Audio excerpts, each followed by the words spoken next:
Elliott. Hello everyone, I am BowserJrXD. Welcome to the Cookout 400 at Martinsville Speedway, race 7 of 36 for the NASCAR Cup Series in 2026.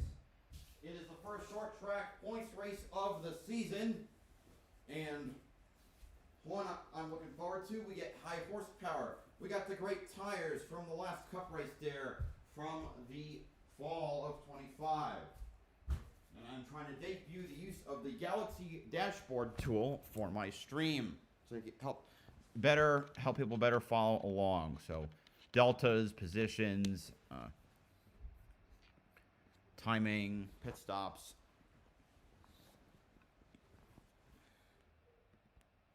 What the? No, go back. There we go.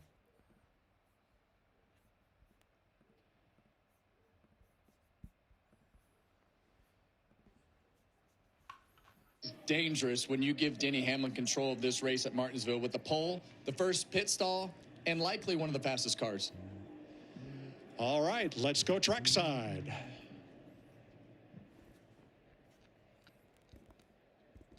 Martinsville Speedway, here to give the command to fire engines. Please welcome current and two-time NASCAR U Series champion and professional cookout shake tester, Rue Reeves. Drivers, start your engines! And with that, 37 drivers ready to hit the track. It's time to go over today's starting lineup.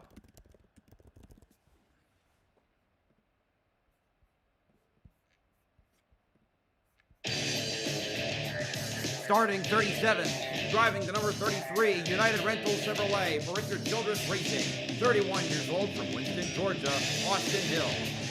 Starting 36th, driving the number 10, Black Tire Chevrolet for College Racing, 34 years old from Welcome, North Carolina, Ty Dillon. Starting 35th, driving the number 51, Super.com Chevrolet for Rick Ware Racing, 30 years old from Greensboro, North Carolina, Cody Ware. Starting 34th, driving the number 8, FICO Chevrolet for Richard Childress Racing, 40 years old from Las Vegas, Nevada, Kyle Busch.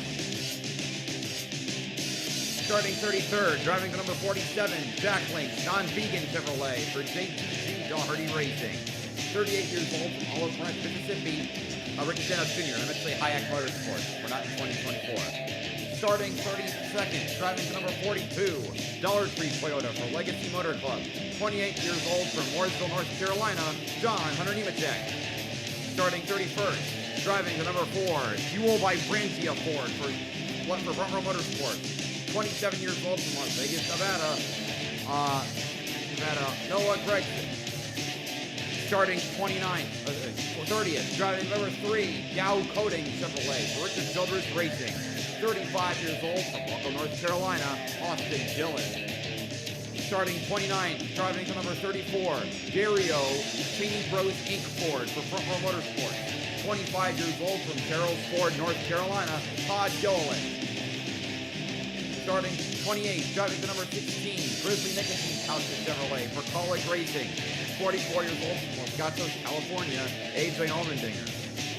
Starting 27th, driving the number 19, Bass Pro Shop Toyota for Joe Gibbs Racing, 31 years old from Mitchell, Indiana, Chase Briscoe. Starting 26th, driving the number 35, Monster Energy Zero Sugar Toyota for 2311 Racing, 27 years old from Las Vegas, Nevada, Riley Herbst.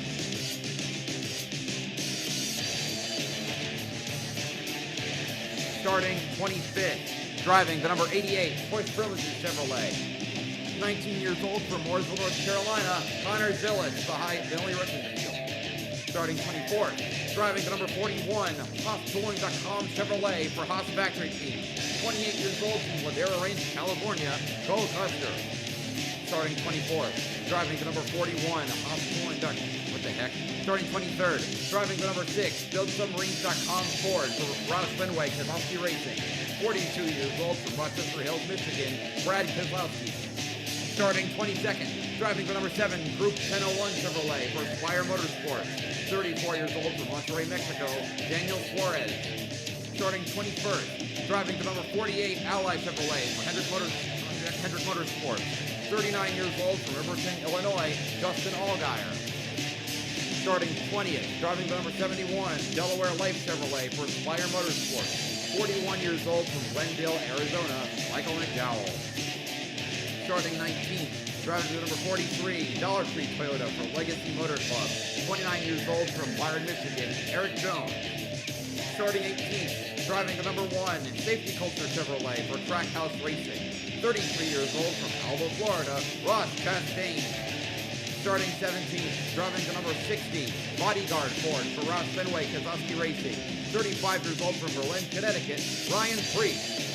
Starting 16th, driving the number 17, Kroger, Thomas's High Protein Bagel Ford for Ross Fenway, Keselowski Racing. 33 years old from Rockford, Texas, Prince Butcher. Starting 15th, driving the number 23, Hardee's Toyota for 2311 Racing. 32 years old from Mobile, Alabama, Bubba Wallace. Starting 14th, driving the number 38, Long John Silver's Ford, Front Row Motorsports. 26 years old from Huntington Beach, California, Zane Smith. Starting 13th, driving the number 5, HendrickCars.com Chevrolet for Hendrick Motorsports. 33 years old from Elk Grove, California, Kyle Larson. Starting 12th, driving the number 12, Advanced Auto Parts Ford for Team Penske. 32 years old from High Point, North Carolina, Ryan Blaney. Starting 11th, driving the number 20, DeWalt Toyota for Joe Gibbs Racing. 31 years old from Norman, Oklahoma, Christopher Bell. Now for your top 10.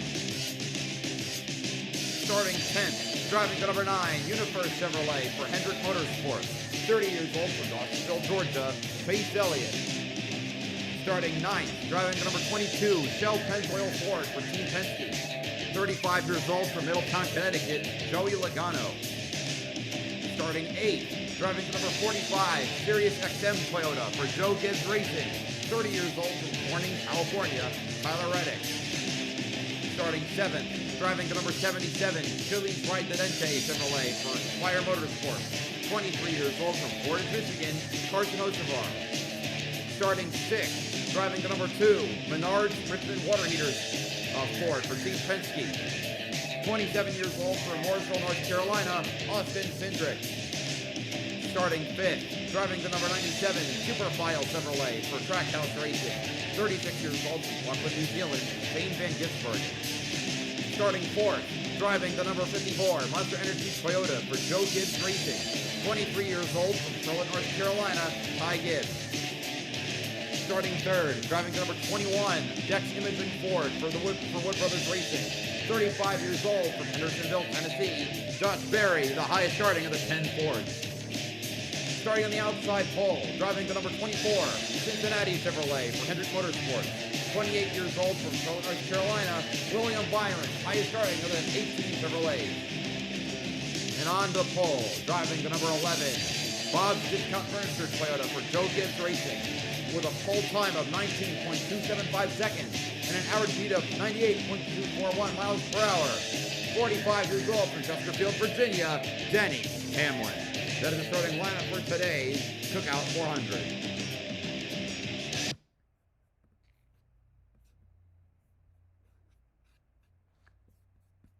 Now let's go to our Toyota Camry cutaway car and let's show you actually how it works.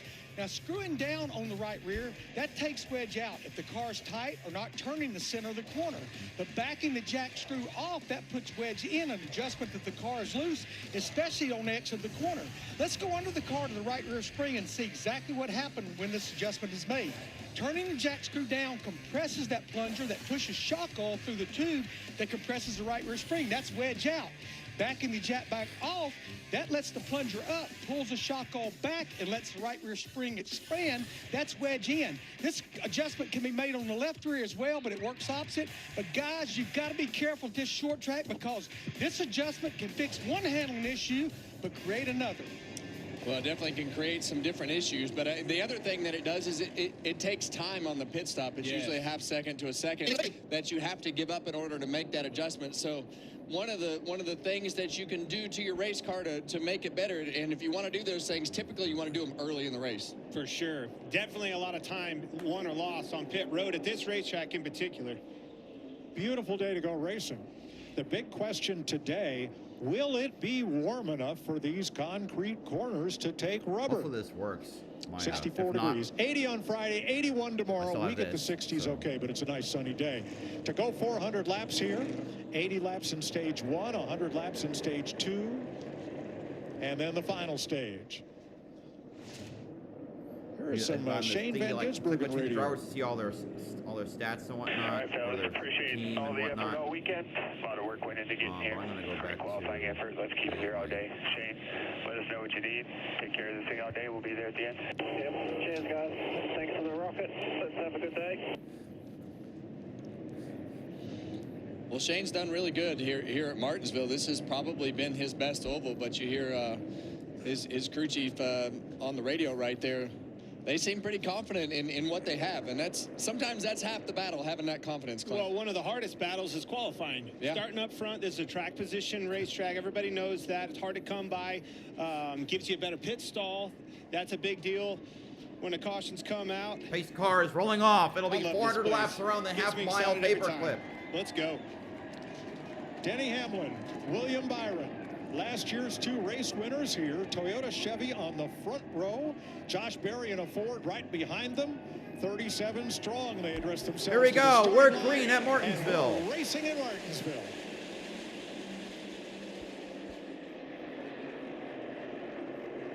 Hamlin leading the field as they hit the back stretch.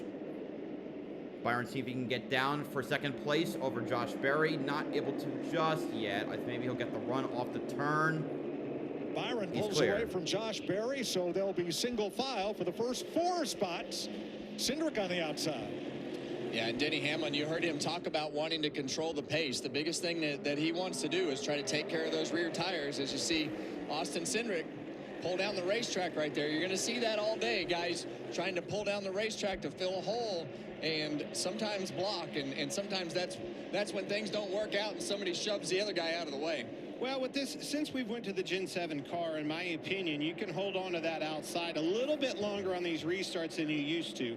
So you still have to get it sorted out, but you might be able to, you see them bottle up on the inside. It's an opportunity if you can get it on that outside line. Whoa, both of are looking, thinking about the inside. But I can not stress this enough. Putting Denny Hamlin on the pole of this race and allowing him to be able to control the pace in this is exactly what he wants, and nobody does it better than Denny. He won We saw the spring something race last yesterday year, after all. in the O'Reilly race that I'd not seen at Martinsville, which was cars going 3 wide around here, lap after lap. Track's wide enough to do that. It's not always clean enough to do that, but they were making use of every available inch. Well, it's definitely cleaning up this weekend. We've had the modifieds here. We've had the Cup cars here, the O'Reilly cars. So, you know, this racetrack has been run on. Haven't had any rain since we got the modified race in. He's getting that it's inside definitely cleaned up and Reddick. had some rubber all over it. Gets him into a little bit. Contact. Almost 3 wide. Logano trying to squeeze through. Reddick. And these are the days that you're going to Hocevar's see now things stuck on like the that outside. happen for Carson Hocevar. And Reddick's able to You know, squeeze we've down to the talked bottom. about him being and into aggressive, but seventh. these are the days where guys aren't going to wait around on him. And Joey Logano didn't waste any time laying a bumper to him right there. Chase Elliott also Larry stuck on Mack. the outside. Yeah, He's in guys, we 11th. saw this yesterday in practice. These guys with the Gen 7 car and a sequential shifter, they go between 3rd and 4th gear, shifting about 4 times a lap. We're only 6 laps in. Denny Hamlin stopped shifting about 2 or 3 laps ago. He is keeping it in 4th gear compared to Josh Berry and William Byron. That's a good point. Riding along with him right there, you can see it. That right hand doesn't even think about reaching over there. I guess that's our version of cruise control. Well, there's a couple reasons that he would do that. With the more horsepower, those shifts come really quick up off the corner, but that means more torque, more horsepower up off the corner as well. So if you can make good enough lap time, and Denny Hamlin's doing fine right now, and not spin those Another tires. bump to the just outside putting as Bubba life Wallace back into those gonna try and tires squeeze longer. by Yeah, but Chase Wallace Elliott. in horsepower is more wheel spin. Did you see Bubba going into turn 1? He gave Chase Elliott a shot. Moved him done up out of the yet. groove. He's going to do it again. Try to, but Elliott's now found a spot inside. Chase is having a little bit of trouble taking off here. Probably low on air pressure. You can see it a little loose, Kevin. Yeah, and typically, you know, sometimes you have a long run car and sometimes you don't, but it's not abnormal here to have a great car on Saturday in practice and show up for the race and be like, what in the heck just happened to my race car? Why won't it turn? Why is it so loose? I did that a lot more than you, but it was not fun to have to drive it that way after you thought you had such a good race car. Well, Chase has dropped 3 Both spots from the Boyer start of the and race. Harvick Bubba's have won aware of here. that. Thought he could take advantage, but now they seem to have equaled out. Okay, this isn't working. I just And yesterday we thought Chase Elliott had one of the best cars, and also this car right here of Joey Logano. He had a great car in practice yesterday. 13 straight top 10s here at Martinsville. So obviously a racetrack that he does very well at. But they needed to fix and get some things going in the right direction this week. They got lapped 3 times at Darlington last week, and saying Joey Logano got lapped 3 times at a racetrack anywhere on the schedule is something that I wouldn't have ever imagined saying, but it can happen. I've had it happen in these Gen 7 cars. You miss it by that much at a place like Darlington. What's Blaney making for a move? It will make for a long on day. Hocevar. Last week he That's had for that long 9th. day. Makes the pass. Ryan Blaney Started 12th, moving up up. 3 Blaney spots. started 12th. Here he is in 9th place. And Blaney's just been one of those cars that have been so good on the long runs here at Martinsville, and we expect that trend to continue today. He has a little bit different method than everybody else. He likes to ride that curb and rip that curb right next to it every single lap. A lot of guys will drive in, diamond up the racetrack. You see Reddick's down on the curb, and that'll change as the day goes, as the rubber gets down on the racetrack and you have to start moving around. Everybody has a different driving style, and his natural ability, I think he can drive a car a little bit freer than the competition. That enables him to stay turning longer and drive up through the field like we see him do, whether we're at Martinsville or Darlington or Vegas. He can drive a freer race car than most, and that keeps that center rotation speed fast. Well, so far he's advancing. It does every week. No surprise. Oh, I see what you're saying. So's his sponsor. Oh. Lord. Play on words. But see right there, right on the curb, each and every lap, he wraps that curb very widget well I was using all the way is around not the corner. is See how behind, close he is so to I it? can't Everybody else rely kind on of it. diamonds way up. That's a free race car. When I'm free around this place, that's where I'm married to. Blaney to the inside of to the Reddick, inside. diving right in Blaney's there, setting records slides the right last through couple up of to weeks for P8. numbers of cars passed, and the reason he had to set those records were because of continued problems on pit road. The same crew comes here to service the 12 this week as was working on it last week. They're going to have to be better if he's going to win races. Well, he won't win this race if he has to go to the back. So if he has the same trouble that he did at Vegas and Darlington, he has no chance today. 19 laps complete. Denny Hamlin has led them all from the pole in Martinsville.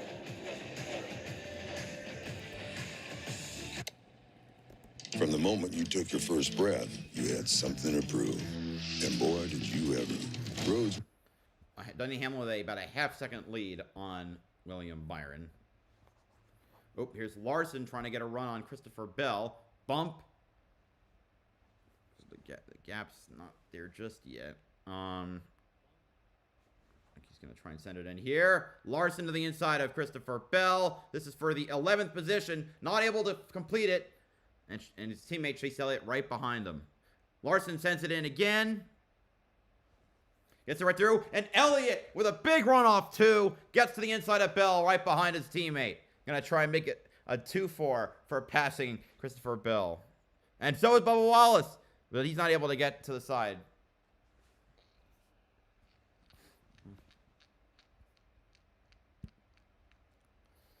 Austin Cindric up to 4th.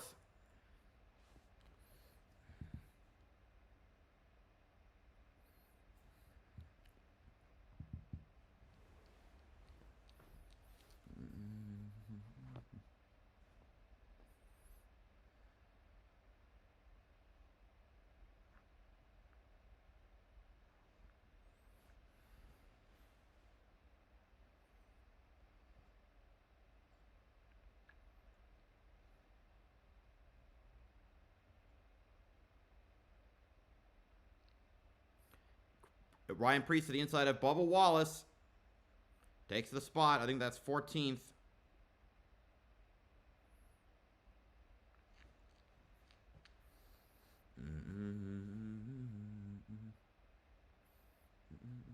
Chris Buescher all over the back of Bubba Wallace as well. It's like he's going to get the spot. I think he's going to send it in too.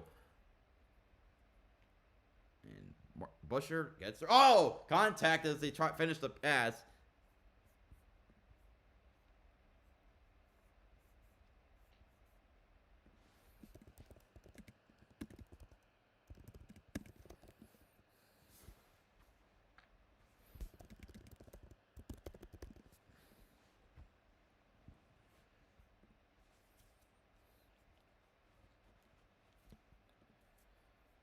Brad Keselowski trying to pass us an Allgaier. That's for 22nd.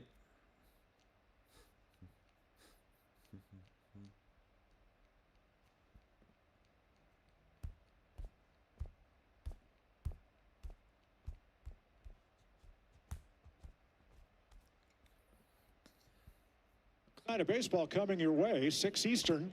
Catch Ellie 10 De La minutes to Cruz start and the the Reds MotoGP versus the race Pirates. in Then at Coda. 9:30, the Giants against the Padres, all on FS1.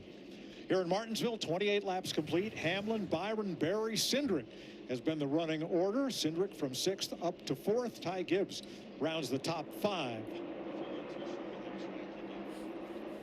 Earlier, we were allowed to sit in on Denny Hamlin's team meeting.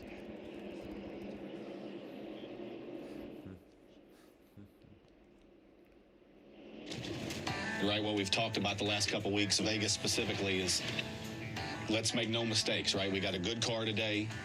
Denny's great here. Let's make sure that we get him off pit road cleanly. We don't have a major problem, right? Consistency, that's what's going to win us the race today. Let's go get another Martinsville clock, right? Let's go do it. Let's go, boys. TikTok on 3. 1, 2, 3. TikTok. Tick-tock. Tick-tock. It's a clock. Grandfather clock. And there was a big issue there at Martinsville Speedway this year because this tradition started in 1964 with the grandfather clock. That the got the clock first one, maker and they were went out of made right business. down the street 2 miles from here, Ridgeway Clock Company. Up until this year, when Howard Miller, the parent company of Ridgewood, said they are ceasing operations. What would happen to one of NASCAR's most beloved traditions? The Hermel Clock Company of Amherst County, Virginia, stepped up. Turns out the CEO of Hermel was a classmate of track president Clay Campbell back in school, and they are the new provider of the grandfather clock. So we still got clocks? Yes. Yes. Hey, Kevin, look at the rubber on that racetrack. Didn't take long, 34 laps in, already seeing some rubber, and I'm watching these cars. They're trying to navigate around that already pretty early, huh? Well, it definitely becomes an issue as you see the dark spots. Those dark spots will actually start to cake up. And when they cake up, you can get that right front tire hung in the There we go. All right, this is where it gets cars. fun. So Hamlin laps Cody Ware.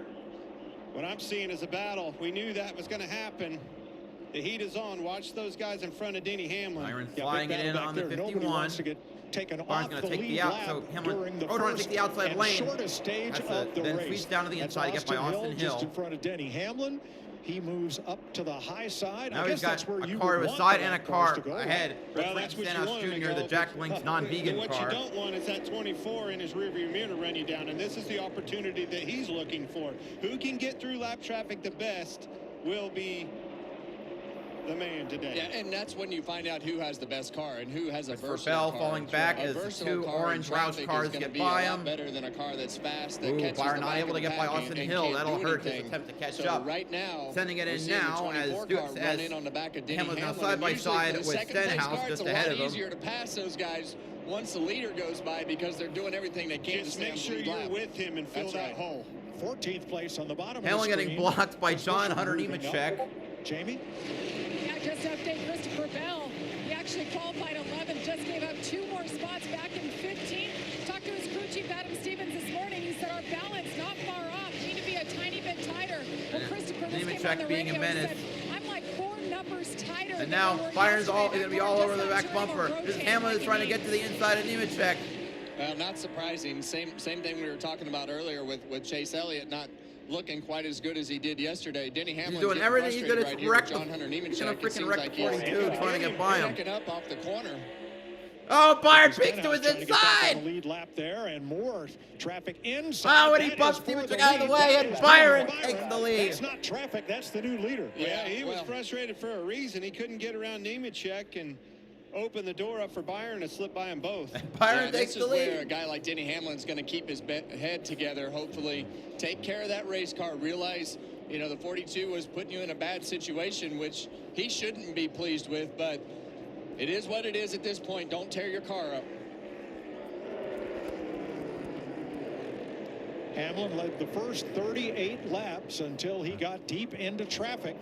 All right, so we have 31 cars in the lead lap. Let's go back 33. and set this pass up. You can see Denny Hamlin. This is going on for a lap or so. But see Nemechek sliding right up in front of him. Still in the way. Open the door wide open for Byron to pass him on the inside. Almost gave it up to Josh Berry behind him as well. Oh, I haven't seen Josh Berry. Damn. Yeah, and you see the 42 still checking up at like the 5/8 mark right there, and he's in big trouble. Yeah, he's in big trouble, but Hamlin got up against. But Hamlin coming back on Byron. 11 clearly the faster car. To the bottom lane. Yeah. Now he's tracked down William Byron. Now we got more lap right traffic. there There's is Kyle exactly Busch up what ahead. You see Denny Hamlin up the racetrack.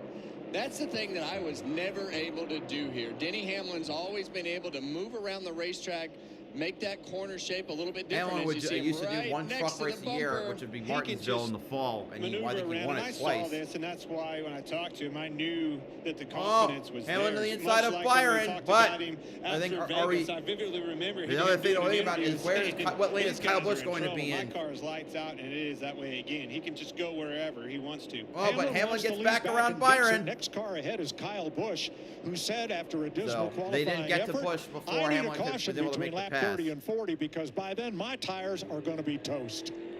Well, he made it a little bit further than he thought it was going to make. Let's hear what he has to say on the radio. More rear brake they said if you need it. That was helpful. Since when does more rear brake give me drive off? Let me drive car. I told you rear drive was the thing you needed, Kevin. Yeah. Not really. Look at Barry.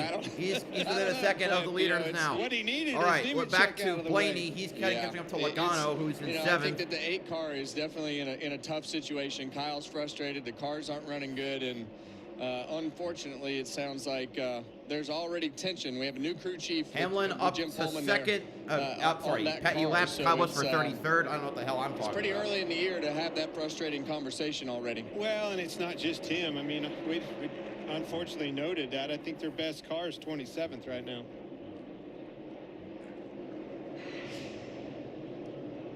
Hamlin back in command, and now moving up on Ty Dillon, who drives for Kaulig. And then Noah Gregson ahead. And he's able to put a little distance between himself and William Byron, the second place car. Traffic is a constant here at Martinsville. So are drivers with overheated tempers. That's just part of the 400 laps here, and it goes on and on.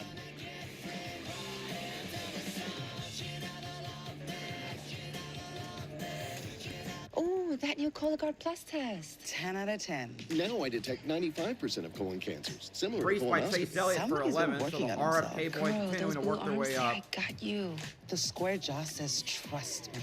And the free return label says, I'm going places. The Cologuard Plus test. Non-invasive, no prep, and better than ever. For people 45 plus at average risk, it's the box that checks all the boxes for screening. False positive and negative results may occur, not for those at high risk. Ask your provider or request Cologuard Plus online.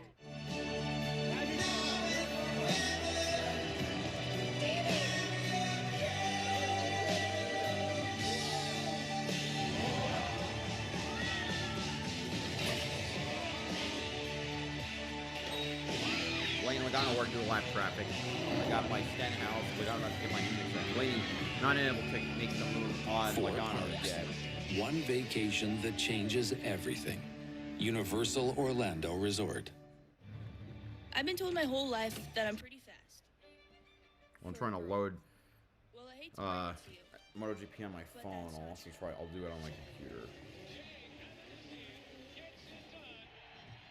Does history beckon for a pretty start? Marco Bezzecchi, former World Championship leader. Today could be the day that Bezzecchi joins an elite and exclusive club. Giacomo Agostini, Jeff Duke, Mike Hayward, John Surtees, Mick Thurd, and most recently Marc Marquez and Valentino. Got it on my phone. Get it hand smashed and made to order, plus a side and medium drink for just $6. Great burger, even greater deal. Try the Sonic All-American Smasher Meal for $6 today. The Bush Guide, cold and smooth survival skills. To avoid going in circles, make note of recognizable landmarks, like that. What's wrong with going in circles? Different circles, Ross. Okay. Head for the mountains. What makes an experience an experience? When race days become race weekends, and race weekends become full throttle memories. So pull up in your camper, pick your favorite spot, first race or 50th season. A community that lives loud, loves hard, and celebrates every damn second.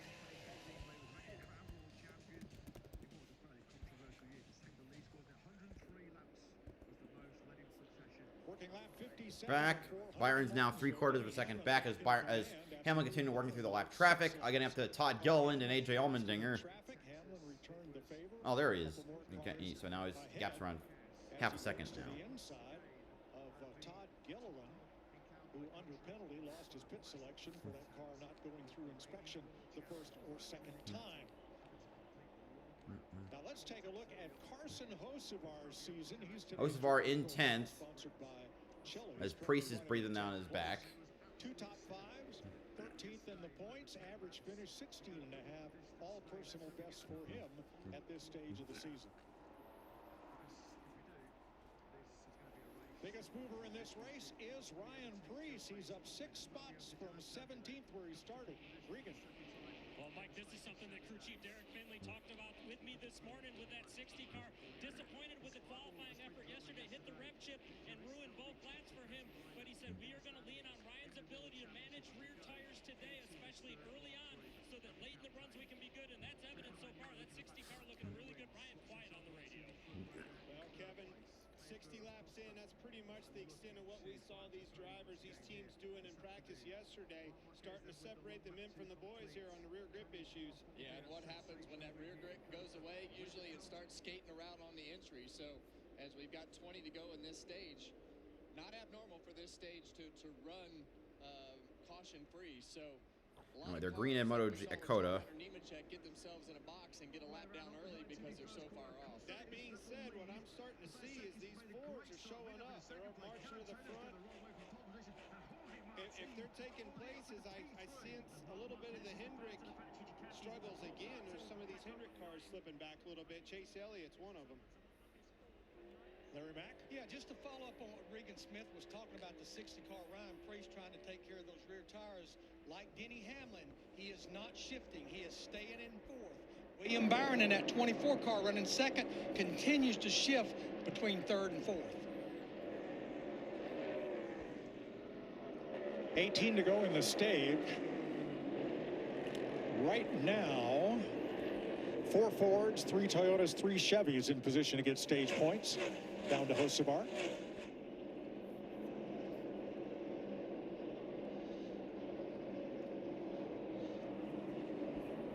We were talking about Denny Hamlin electing Herbst not gets to lapped. shift. I'm going to pull up the telemetries with So, him in the second place, 26 William cars Byron, on the lead lap. and just watch the throttle traces, their brake traces, and then obviously their gear selection up there at the top. Byron's not downshifting either. Yeah, and typically when you have 2 different situations like you do with shifting and not shifting, as you see William Byron downshift into the 3rd gear right there. And a lot of times, if your car's not turning good enough through the center of the corner, you can't run like Denny Hamlin is running. You have to downshift that car in order to make the car rotate through the center of the corner. But when it's doing what Denny Hamlin's car will do and you don't have to make that downshift, when you downshift, it also loads everything up and also makes that car want to get loose in the corner. So really it's hard on the entry of the corner on the right rear tire. It can be hard on the exit.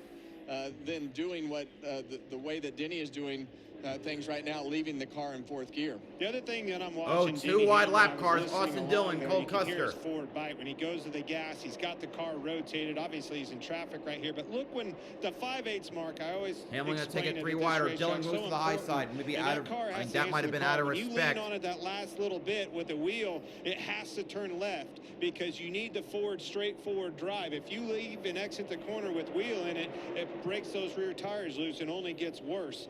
When he turns that car and gets it pointed, boy, does it turn. Hamlin passing Austin Dillon leaves us just 25 cars on the lead lap after 68 laps. Look at that. Just turns right underneath of him. Throttle down. And that's what makes the good cars here. They are able to rotate and stay low off the corner, because if you can't stay low and straight off the corner, then you've got a little bit of wheel into it, and it's either going to shove the front or it's going to snap the back and spin those tires on the exit. And it tells me, obviously we know Denny Hamlin's good at saving tires and things like that and managing that, but if you watch behind him, William Byron is already having a dime in the corner a little bit. That tells me it's not turning quite as good as Denny Hamlin's car, your leader. Well, we heard his teammate Chase Briscoe not very confident in his car, and now you see him Briscoe's right about there. to get You see lapped how in squirrely that 25th 19 position. is getting into the corner, and Denny Hamlin just under control and doing everything that he needs to do. But what a tale of two different stories from the same shop there. And Chase Briscoe's had more top 10s here than any other track. But Ty 3 Gibbs of to the four inside of, Toyotas wow, running third, well fourth, with fifth Hamlin right in there. the Ty Gibbs lead. trying to get on Ty Gibbs Cindric, in not able to fifth, get there. and Christopher Bell Hamlin trying to pass 15th. Briscoe on the high side. Unloaded Briscoe. He just hasn't been what we've been Ooh, accustomed to Gibbs seeing. gets that inside of car, Cindric and again. Can he hold it? Gibbs this year in 2026. Hard to believe that car's going to lap down. Yeah, and you see Ty Gibbs, he's going to take this spot from Austin Cindric, able Next to up, get that and Josh car Berry's right rotated ahead through of the him. center of the corner. Good drive up off the exit of the corner. 4 straight top 10s, and has been in a really good spot to start this season in that 54 car in Ty Gibbs. Regan? Well, just behind Ty Gibbs, Austin Cindric, who just got past and moved back to the 5th spot, having another very good day, Kevin. Last week, of course, shook the bad luck he's fought all year long into a top 5 finish at Darlington. This week, the car has been very good again. This is what momentum can do for a team. He's doing exactly what they wanted to do, score stage points and be consistent all day long. Right now, the car turning better than it did yesterday in practice. 6 to go in the Ooh, stage. Gibbs trying to send it on Berry. Nope, not close enough. Holding on to that 10th and final point-paying position in stage 1, the shortest stage of this race. There's a lot of these cars starting to slip us around a lot. Look like they're hurting for rear grip. Once that right rear tire dies, Clint, it just becomes, you have no choice but to slow down. It will not turn in the corner. It will not turn the middle of the corner. You can't touch the throttle. And you can't get out of the way here either. You can't get out of the way, so you just have to go whatever speed There's it'll go, so much and trying it's to really move on slow Reddick in for that the scenario when the 8th right rear place. tire shuts off. Hocevar trying for ninth Ninth, there on excuse me. Tyler Reddick. 4 to go in the stage. Run out of time. Yeah, we talk about Tyler Reddick and being right in front of Carson Hocevar. Look, the short track piece of it has to get better for this 45. I think when you look right now running P9. Hocevar went a little wide. I feel Opportunity like for Tyler Priest. Reddick and I had the same experience here at Martinsville, and running P9 would actually be a pretty good day for that 45 car. I want to give some praise. Take it. Ryan Priest up 7 spots now with the Priest machine. Elliott trying to move He is around the high rolling. side of Both RFK Hocevar. cars. His teammate Brad Keselowski the same way. Caution, guys. Oh, what Caution happened? with 3 to go in the stage. Debris? And nobody is around, so we'll await word from NASCAR as to the cause. But this will put an end to stage 1. This is Allgaier got lapped. I think it was back there racing hard. You see the leader, Denny Hamlin. Now watch this chain reaction. See Nemechek up here in the 42. 7 gets into him. 42 gets into the 51. Around he goes. Boom, boom, boom, boom. That's what happens. That's what happens when that leader is in the mirror, and you start to get yourself in a situation where you're close to the end of the stage. See Denny take a quick action right there, and all those guys in front of him stack up, and 51 car spits out the other side. From the Bob's Discount Furniture Cam. Shows you just how close things can change in a hurry, though. That was your lead. That ends stage 1. Hamlin, Byron. Hamlin wins this. Will win the stage. William Byron 2nd. Josh Berry 3rd. Ty Gibbs 4th. Austin Cindric 5th. Shane Gisbergen in 6th. Joey Logano in 7th. Ryan Blaney in 8th. Tyler Reddick in 9th. And Ryan Priest in 10th. And that is how the stage ends.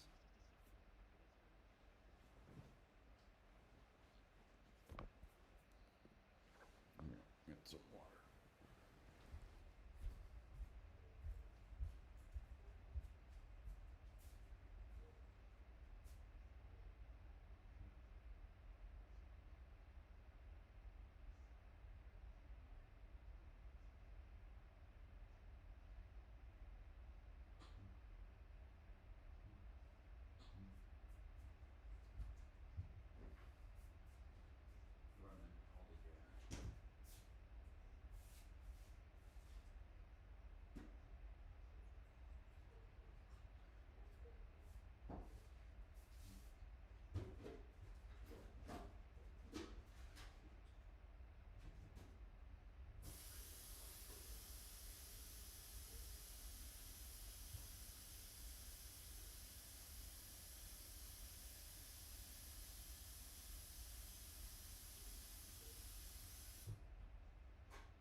Toyota has the best car right now, and Tyler Reddick has stepped up from a maturity standpoint, just in his leadership of the team, really exposing who he is as a driver and the capability that he has. You know as well as anybody, when you get confidence in this sport as a driver and a team, that can overcome a lot of things, just like it did this weekend for the 45.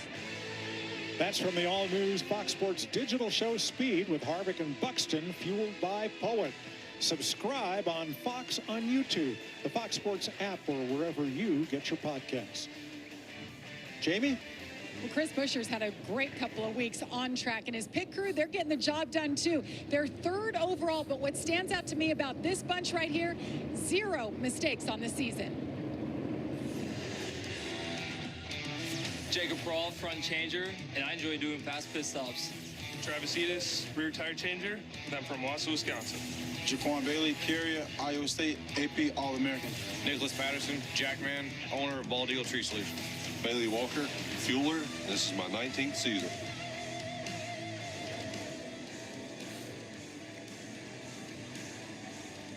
Pit crew rankings coming up here as we enter Martinsville.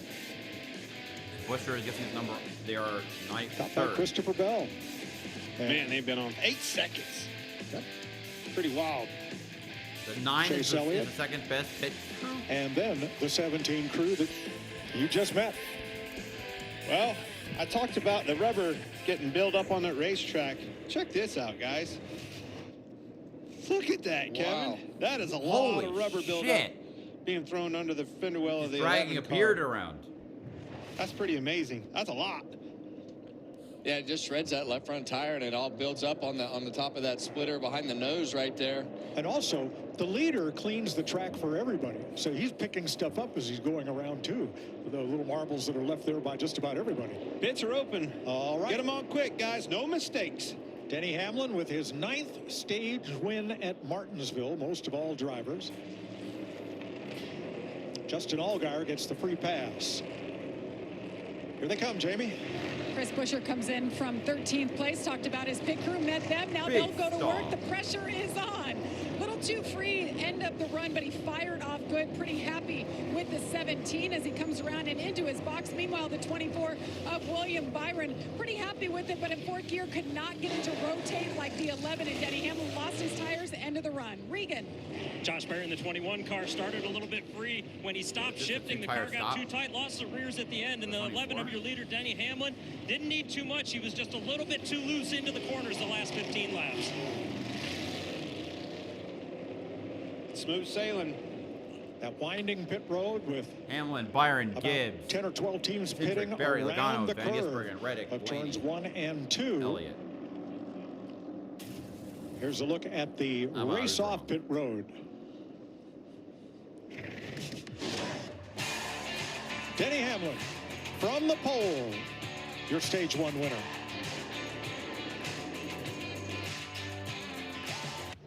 Here's what we'll say about the road to greatness.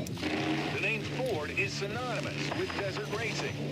You gotta keep pushing. The desert's not gonna let up. It sure isn't paved. It's a challenge just to finish.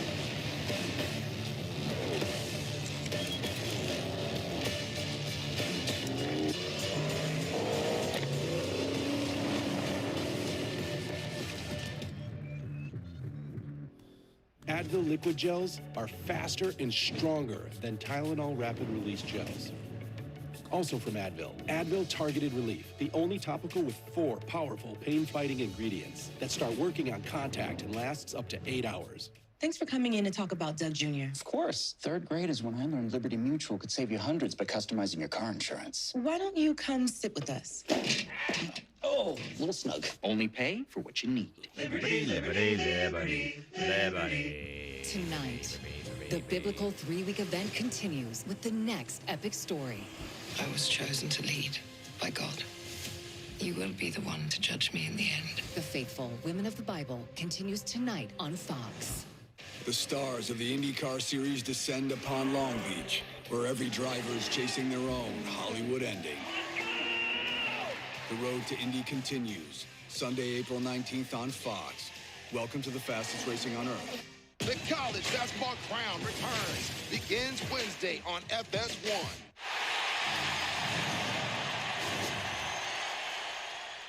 It's Baseball Night in America, Saturday at 7 Eastern on Fox. Fox UFL Friday. With new teams and new rules, this is football reimagined. Friday at 8 Eastern on Fox. Kevin, you're going to love this. Since we're streaming live on Fox 1, I thought I'd get us some slicks. Why would you put slicks on it?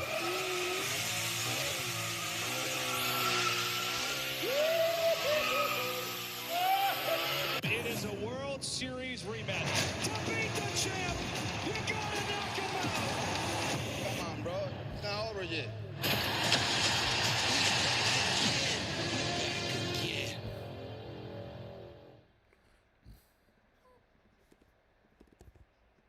New Sensodyne Clinical Repair is absolutely amazing. When your teeth are sensitive, they need special care. New Sensodyne Clinical Repair creates a protective shield over those exposed areas that can help repair sensitive areas of teeth after 60 seconds. I recommend Sensodyne Clinical Repair. $1 a day. David Buster. What the fun? Hey, I'm about to smoke you like a ham. Unlimited play for just $1 a day. Only at Dave & Buster's. Time for a race break from Martinsville, and Denny Hamlin, who of course has won this race 6 times, wins the first stage. Interestingly enough, it's his 6th first stage win here, but in the previous 5, he never went on to win those races at Martinsville, something he can check off. With Jamie McMurray, I'm Chris Myers. Thanks for taking a moment with us. And a guy who's won here 9 times in his career, of course, the 7-time champ from Legacy Motors. Jimmy Johnson is with us. Hey, buddy. Great to see you. Great to see you. It's been a while. I know you're worried about your cars, but size up what you've seen so far. Obviously, the Denny Hamlin show. If it's not Denny, who can stop it? Yeah, 24 car and all the cars at Hendrick Motorsports are so good here. It's just interesting to me how much the racing has changed here. Before, you could find your way by people, and in today's world and how close the cars are, it's just so tough to get track position. Well, you mentioned it being a little bit different now. You were one of the best during our generation.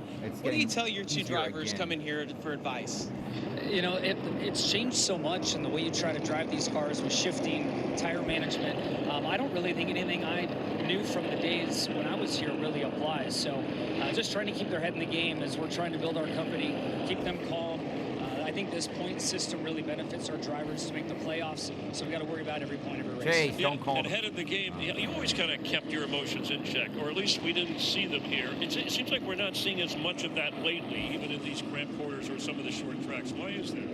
Well, the day is young. Who knows what's going to happen here as time goes on. But I think when the leader gets to the lappers, we get deeper into the race, the elbows are going to come out, and we're going to see a lot of exciting racing. All right, and it's great to see you race in San Diego this year. And Yes, then sir. next Daytona 500 on Fox, that's your final race forever. In Cup. Let's not say forever, but in Cup. That'll be the final Cup race. I have a hard time letting go, as everybody knows. Fair enough. We're all about the Cup racing. All right, let's go back to Mike and the guys in the group. Thanks, Chris. Trouble on pit stops. Ryan Preece, slow stop, 13 seconds, dropped from 10th to 15th. Let's see, 2 fast exiting for Ricky Stenhouse, and a lost wheel for that blue and white car. Kyle Busch's day has gone from bad to worse. Golly, that tire flipping down pit road like that is so dangerous. Luckily, it hit the wall right there. Very dangerous.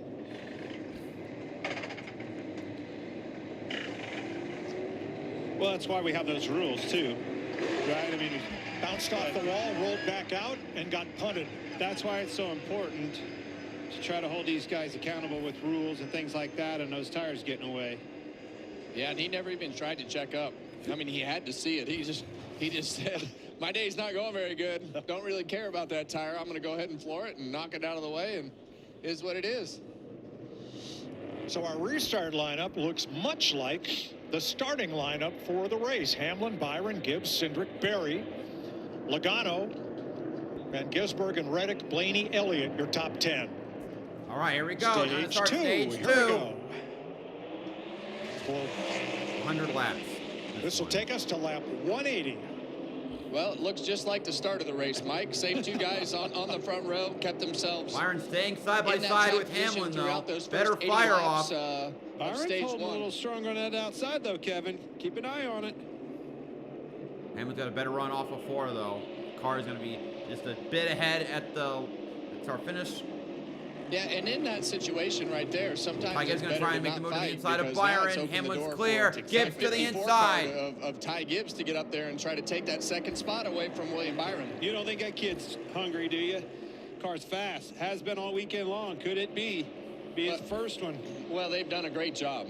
You know, Tyler Allen and that whole 54 team have done a great job to be able to just Byron find a way to slide put in. everything that happened He's got to last get year by behind them, Cindric. start this year with just consistent runs at all the different styles of racetrack. Lean on this guy right here, Denny Hamlin, who has had so much success at Joe Gibbs Racing. A lot of good things. Three wide, back in the back. Bush, Gillen, and Zilich. 3 wide going into the corner. Usually that doesn't work at Martinsville, but as we mentioned in the Saturday race, it seemed to work just fine, so they've got it figured out. You're spot on with Byron. Got held up on that outside, racing for the lead with Hamlin, and now he can't get down. Now Cindric's to the inside for third. And that's always the fine line here is, okay, how hard do I fight this guy, knowing that there's a hole right behind you, but usually if you don't make that decision instantly while that hole is open and back up and get into that hole, on the 24. It winds up costing you multiple positions like you're going to see right here with William Byron. And if he keeps fighting right here instead of now Joey Logano has closed that hole up, and sometimes like in Austin Cindric's case, if it is a teammate, you'll check up just a little bit to try to keep that gap closed up so that you can put a car that you know is probably better than you further behind than it should be. Now on the restart, several drivers got their fastest lap of the race, including Gibbs, Logano, and Reddick. Here are the Xfinity fastest laps. Denny Hamlin. Now Byron will settle in fifth. 95.7 miles per hour around this very tight half mile. Leaders got him by 2/10, Clint. That doesn't surprise me a bit. They're going to be hard to handle. But I like what I see out of his drivers, or teammate, excuse me, Gibbs. But I think these Penske cars are going to be hard to handle as we get on into this race. You see Joey Logano hanging tough right there. His teammate Blaney back there was a little loose in that first run, made some adjustments. You know that car is going to get better. Yeah, Blaney lost one on the pit stop, lost one on the restart right here, so he's running 10th, and of course saw him start to make some good Three-way, ground. whoa, Allmendinger way out there.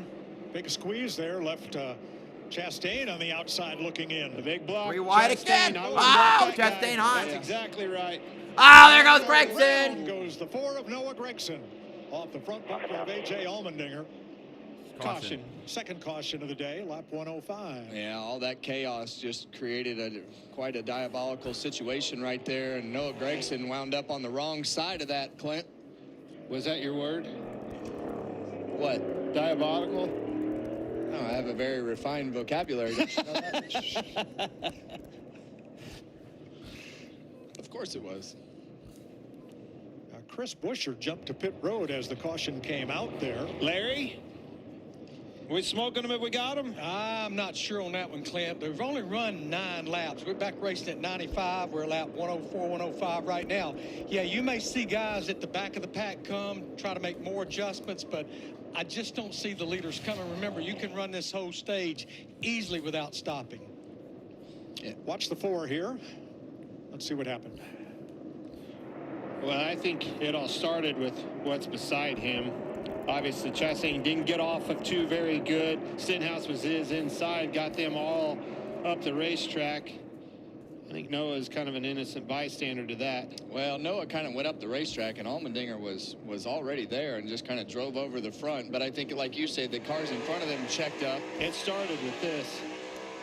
See Chastain way to the left for a big block, kind of put him. See, they come up the racetrack. He tried to check up and give him room and got run over from behind. Yeah, I don't think that wasn't his doing. Yeah, there wasn't anything intentional right there. Just a lot of things happening. Now, as that was happening, the 17 was pitting. They had a problem with the right front tire, so that will leave Chris Buescher 1 lap down. Briscoe going around there, getting his lap back. So should we blame that on Jamie Little? Oh, got some cars on pit road, Larry.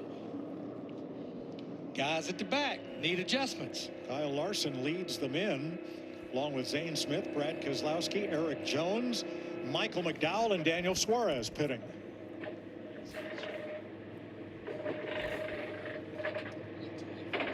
600th start for Brad, carrying the BuildSubmarines.com camera today. Richard Petty won in his 600th start, so why not Brad? Why not? And you know, the real key for this 6 team is just qualifying, right? Like they have the race pace and everything that they need. Didn't qualify good this week. Now you see this strategy. Just try to put yourself in a position where you can do something a little bit different than everybody else.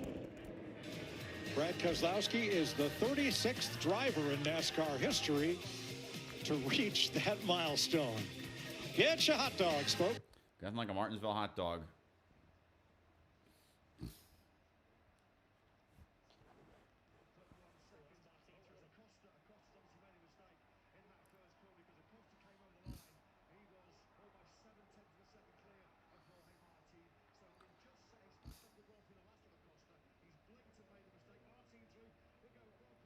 Bezzecchi has been dominating the race.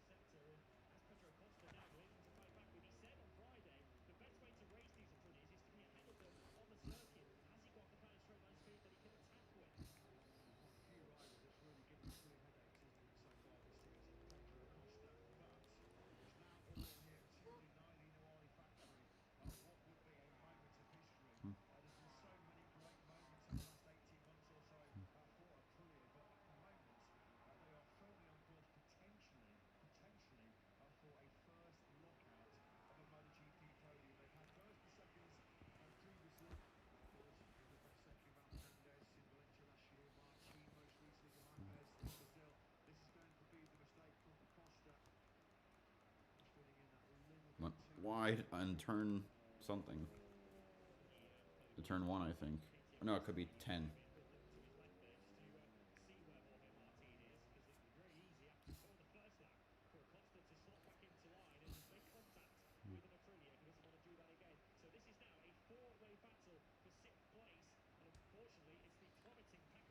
Bagnaia, Alex Marquez, and Bastianini, Mark Marquez.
All right, choose roll.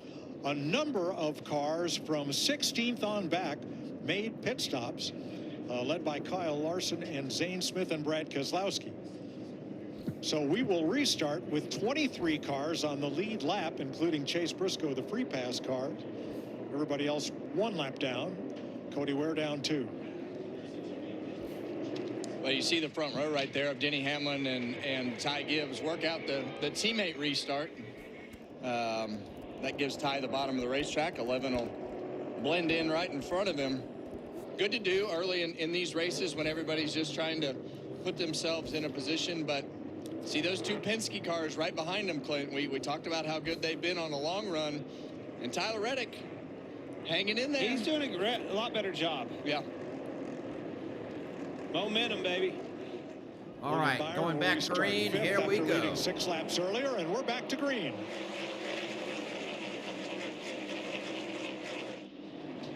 There's a teammate cooperation. Almost went too easy right there. Let that. And we've seen that happen before, Kevin. It's really hard to time it when you're trying to work it out. You're going to see Ty Gibbs clear the 2 of Austin Cindric right there. Gibbs clear second. 1 car still on the outside. SVG. Coming up the outside, Van Gisbergen. Priest trying the outside. Chase Elliott as well. And Chastain. Yeah, you see that first car in the top lane right there. That's SVG. He's done a great job today, and we talked about this being probably his best oval that he ran last year, but he's done a really good job, and heard the confidence from him and the team on the radio before the race, so continuing to have a pretty decent day. Now he drops to the inside. That'll leave Ryan Blaney trying to move on the outside with Preece and Elliott behind him. Yeah, and you know, we know that Ryan Blaney's car is better than the cars that he's racing around right now. But see him shove that 97 car up the racetrack right there. Clear low, clear low. Not happy about it, Clint. Gave him a door down the front straightaway.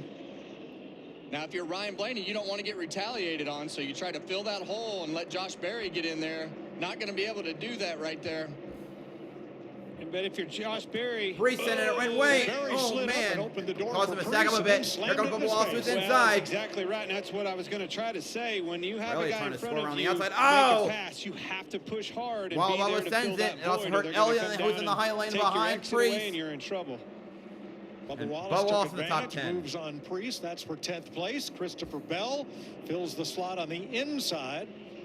Elliott's gone to the inside with Larson on his bumper. Yeah, and as much of this is about defense, trying to put yourself in a spot to, when you shove somebody out of the way, to keep yourself from getting shoved back out of the way. So you got to run a lot of defense here at Martinsville, as well as being aggressive on the offense.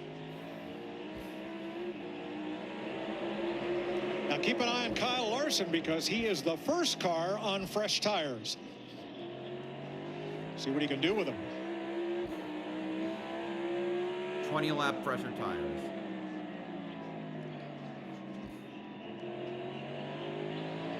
You can see him drive right to the bumper of any car in front of him. There's definitely some juice there. Looking to the inside of his teammate. Yeah. Well, and think about this, Clint. I mean, if this thing runs all the way to the end of this stage, I mean, that's a long haul on one set of tires. I know they didn't run many laps and ran a bunch of caution laps, but to be able to fire off on those sticker tires and be able to have that initial cycle on the tires with the air pressure building up is usually better than refiring on a set of used tires. I agree with that, but I like the decision by Cliff Daniels there. My car wasn't quite good enough, so it gives you a chance to make another adjustment and not, you know, at the sacrifice of some good track position. We're kind of right there on the back side of that anyway. Let's put tires on and see what we can do the rest of the run. Regan? Well, Clint, just to follow up on what you were just saying there, that first run of the race, Kyle Larson way too on top of the racetrack, just didn't have the grip that he wanted, but those 9 laps that we fired off after the stage break, he actually liked it. That was purely a strategy play. Check with the team. That was strictly to get tires and do something different right there. Up at 6th place, Ryan Blaney moves up. He has passed Tyler Reddick to 6th to get into the top half dozen. But as you said at the top of the show, Kevin, you got to come from the back here. That's a much taller order than it was, say, at Darlington or Las Vegas. Yeah, and, you know, as we watch Kyle Larson here use those fresh tires to get back to the front of the pack, I mean, the thing that we got it from the 12 car, we got to have pit stops all day long, because you are not going to the back unless something like a Larson situation where you have fresh tires that can drive back through them. Guys, last week, not very good. Joey Logano 3 laps down, raced his way 3 laps down. This week, we're running right at the front, and we're laying some nice lap times down. Keep an eye on Joey Logano. By Cindric for 3rd. Yeah, and right now, the Penske cars, you've got Logano 3rd, Cindric 4th, Blaney 6th. Josh Berry's still up there in that Wood Brothers car in 9th, so pretty good day from these Fords. And in 8th place, Shane Van Gisbergen. This is the most laps that SVG has ever run in the top 10 in a Cup race.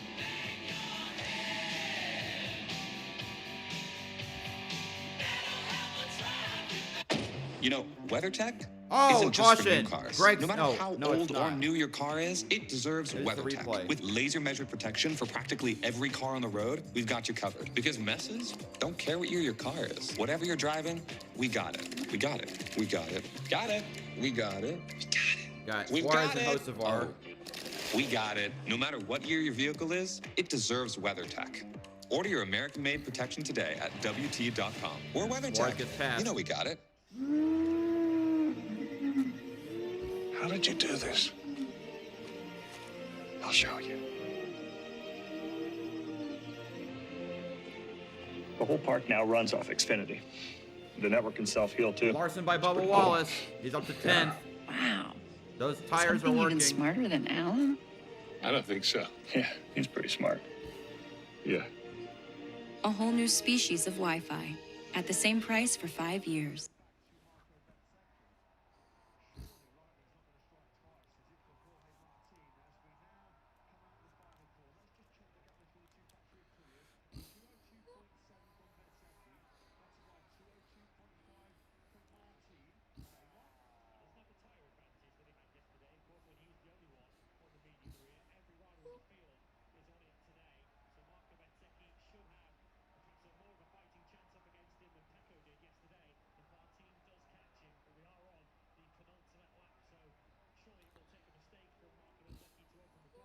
Bell trying to get to the inside of Bubba Wallace. And he will. Not complete the pass, but he'll get close.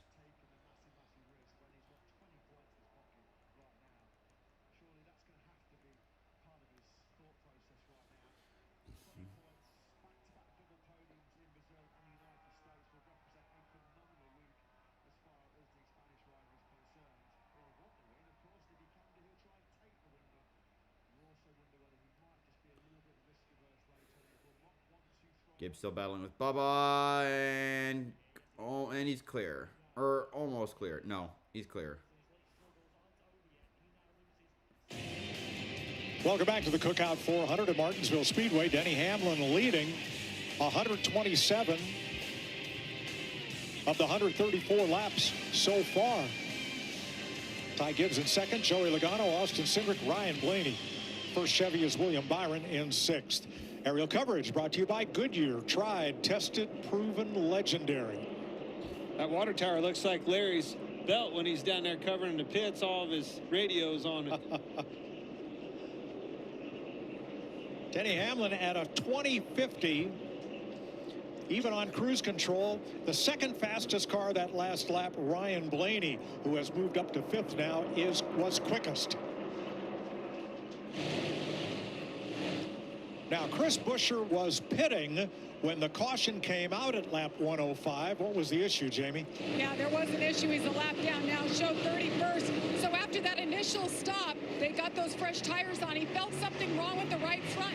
They discovered that a bolt had gotten in between the brake caliper and the wheel, and you see the damage it did inside this wheel. He had a vibration. They had to pit again like and yet again. So they've come down 4 times, and that's why he's back in the pack, guys, a lap down. One of 5 drivers with a lead lap finish in every race this year, and 3 of those 5 drivers are Buescher and his teammates at RFK. They are never letting Jamie Little in their hauler again. Oh, the pre-race meeting? Yeah. Huh, you're right. To cover the pit crew and the hauler. They've been solid though, and I think that's just unfortunate timing, but you just never can He's push hard, pushing really hard. Also, Kyle Larson up to 9th. Well, I think this 9 car right here is still pretty good. I know that he's fallen back a little bit to start this race, and we had really high expectations when we started the race because Chase Elliott was so good in practice yesterday. And it looks like they've made a couple of adjustments. Lap times look a lot better right now, but he's got some traffic to work through. Now getting back just ahead of where he restarted, passing Bubba Wallace. We've got Bubba's radio. Try to wrap the curb more. Try to keep the right sides out of the rubber best you can. No, I can't. I'm tight. Stop in. Relay message. Settle in here. Long way to go.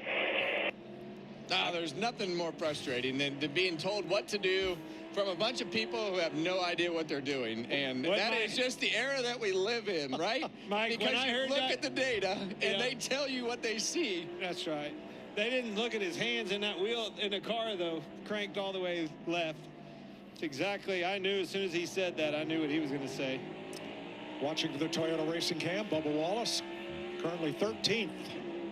It's so funny because I tell Keelan, my son, all the time, I said, bud, the thing that you better realize about today's racing world is you have to be able to be critiqued constantly and not get frustrated from it, because they're trying to help you.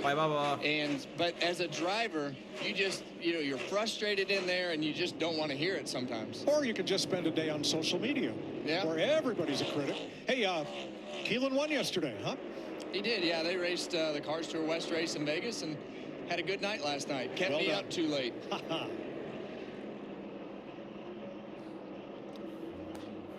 Denny Hamlin's now led 138 laps, putting on a clinic here in Martinsville. Regan? Well, Mike, interesting conversation earlier today with both Denny Hamlin's crew chief, Denny Hamlin's crew chief, Chris Gale, and the 54 crew chief for Ty Gibbs of Tyler Hamlin. Different strategies in practice yesterday. Denny Hamlin went out and tried to conserve tire to see what he could do at the end of the run. The 54 car went out and tried to go as hard as he could, as early as he could, so that he would understand how much it would fall off. Obviously working out for both these cars right now, as you see Ty Gibbs running in second place. Loves the adjustments they made after the first stop and really getting to learn from his teammate Denny Hamlin in front of him right now. 1.7 seconds off the lead. Big gap as Hamlin finally gets the lap traffic. Joey Logano. Larry. Yeah, I've been watching Kyle Larson in that 5 car, and there were about 35 laps into this run since he changed those tires. When he's not dealing with traffic, what those fresh tires allowed him to do, the only advantage I see, which is huge, he's able to pick the throttle up both ends and stay in it a lot more even than leader Denny Hamlin. Again, those little bit fresher tires. He and Todd Gilliland, the biggest movers since the restart. I'm starting to see a lot more rubber build on the racetrack, much like we saw in that stage 1 and towards the end of it. And these guys are starting to have trouble with rear grip. Obviously, those tires on the 5 that Larry just told us about, he's moving up through the field, making some big gains. Blaney, I've got my eye on him, watching with Blaney. And you see right there, 10th with a Ford Racing Cam. Josh Berry moving up the racetrack right there, and I think that works good. Really on either end, I like it more in 3 and 4, because you're going to see that there's a patch like 5/8, 3/4 of the way around, but it allows that car to just grab it right there to be able to get it pointed and get some grip up off the corners. So a lot of things that you can do to move around the racetrack, try to get around that rubber. But you're right, Clint, there is a lot of rubber on the racetrack. Denny Hamlin back in traffic. John Hunter has not going to be an easy car to intimidated pass this time. today. Not going to be. And he gets not a going little to be bumper held up tag this there. time. We used to call it the chrome horn, but well, those bumpers aren't chromed anymore. Do that. 29 to go in stage 2. Denny Hamlin leading teammate Ty Gibbs. Then the Fords of Logano, Cindric, and Blaney.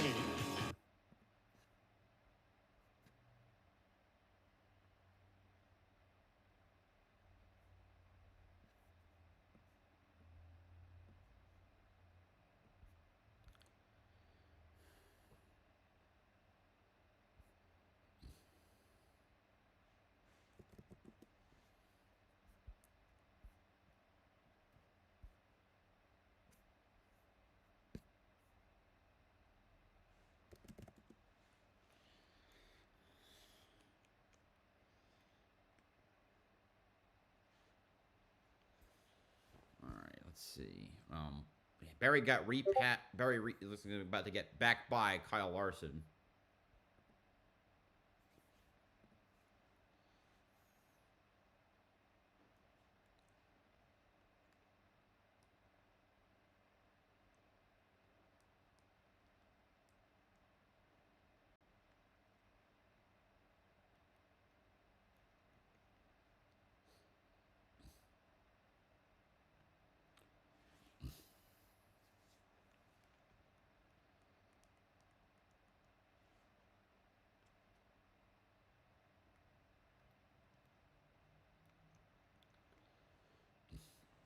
Blaney about to catch up to Austin Cindric, make it a, well, it's still Blaney's in, Logano's in 3rd, but Blaney wants to get 4th over Cindric, of course.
stage number 2.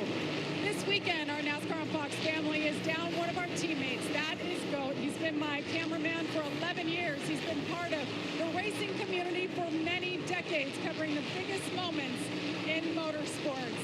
He had a medical issue last week. We're all thinking about him. He will certainly be back, and I know he's watching today, guys. It's just not the same without our man with us down here. Well, Brad Hutton is just one of the, if not the best handheld cameramen in our business. He covers NASCAR.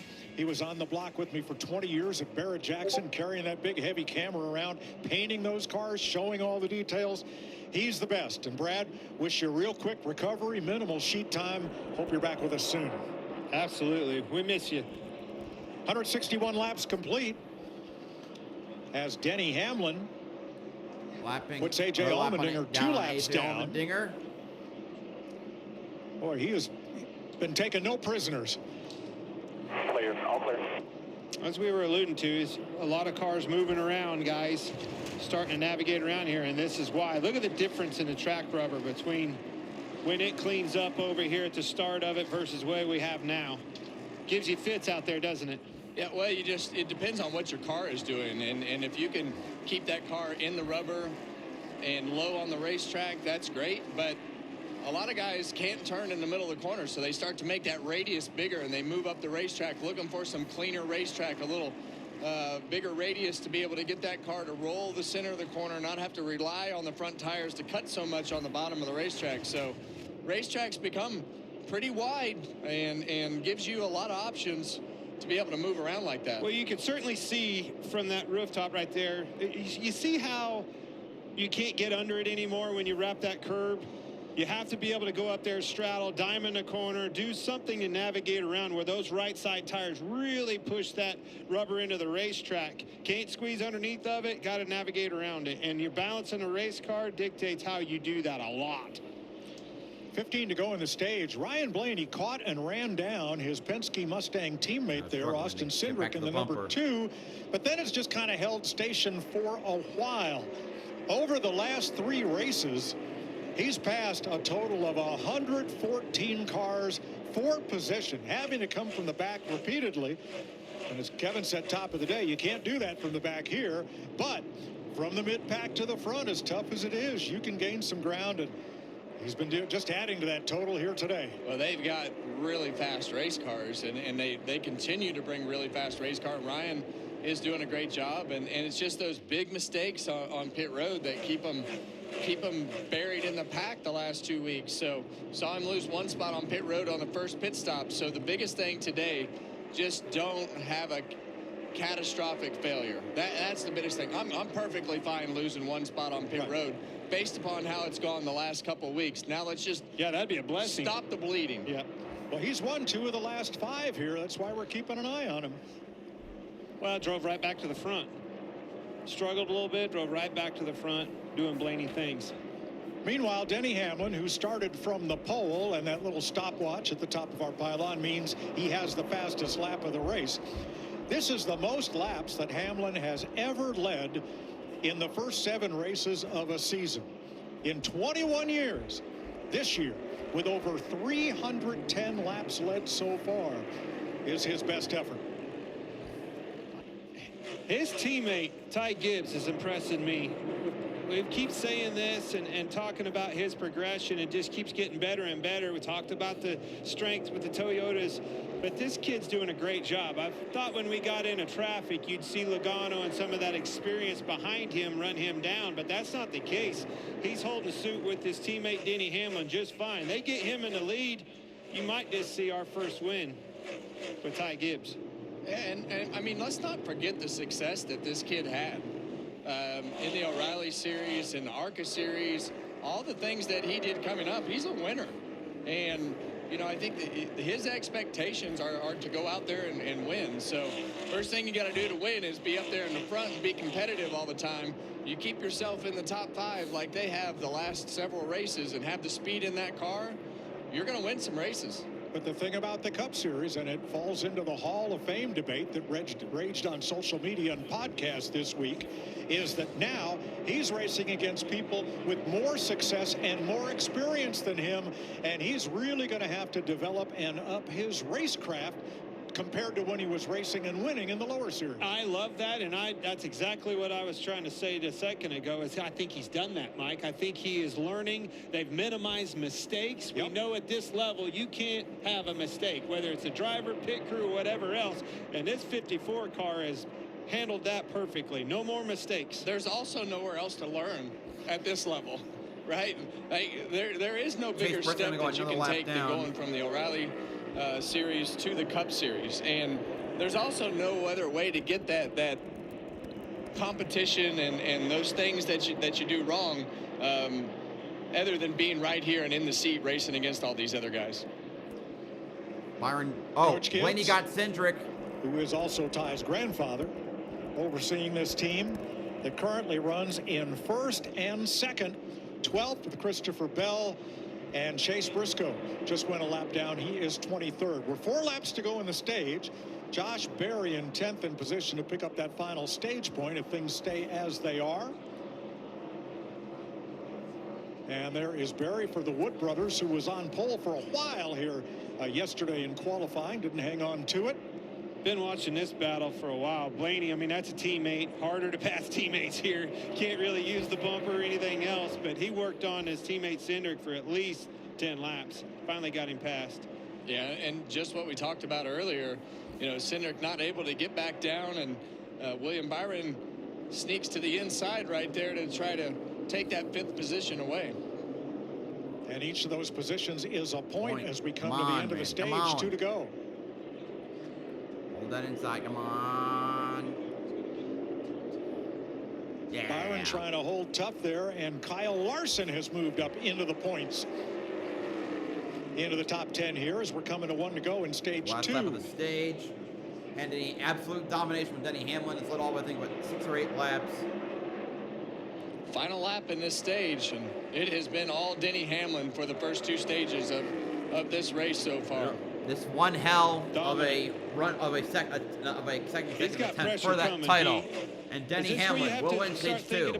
Ty Gibbs second. Third, Joey Logano. Easy to get complacent. Fourth, Ryan Blaney. Fifth, William Byron. Sixth, Austin Cindric. Seventh, Tyler Reddick. Eighth to Shane Van Gisbergen. And you just make ninth adjustments to Kyle Larson and 10th to Josh Berry.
Busher told that a piece of debris from Saturday is what went through the brake caliper and cut his tire. Unbelievable.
Hamlin's going to lead Joey Logano. And Ty Gibbs off pit road after a fill-up of Sunoco race fuel with Poet zero carbon bioethanol.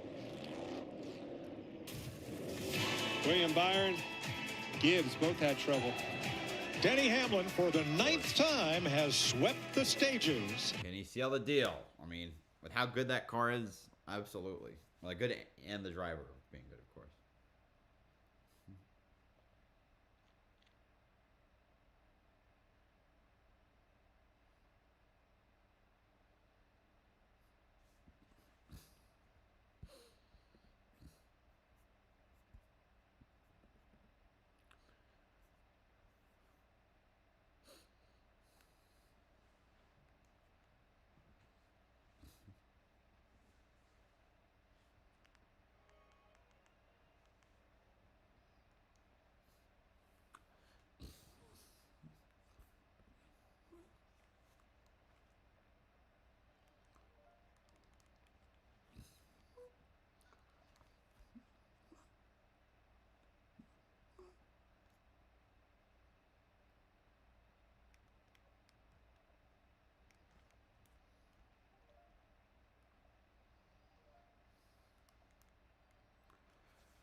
Here, save up to $200 on select package.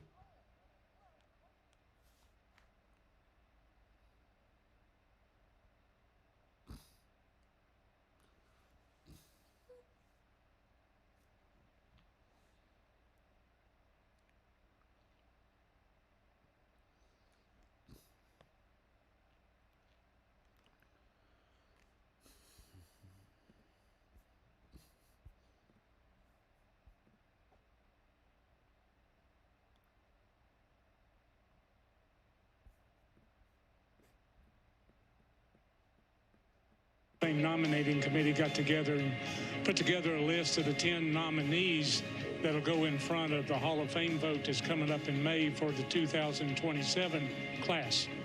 And on his first year of eligibility, they let me tell Kevin Harvick face to face. Thank you very much. I was glad I was around watching your career start and finish. Yeah. Well, thank you. Yeah, that's a lot of fun. Well, from up here, we saw that look of surprise on your face. And did I see a tear? I was struggling all day, honestly. I was crying before we even got started. But no, that's a great moment, and I think that to have Mike Helton deliver that news means a lot to me, because he's been a father figure for so many of us in this sport for so long.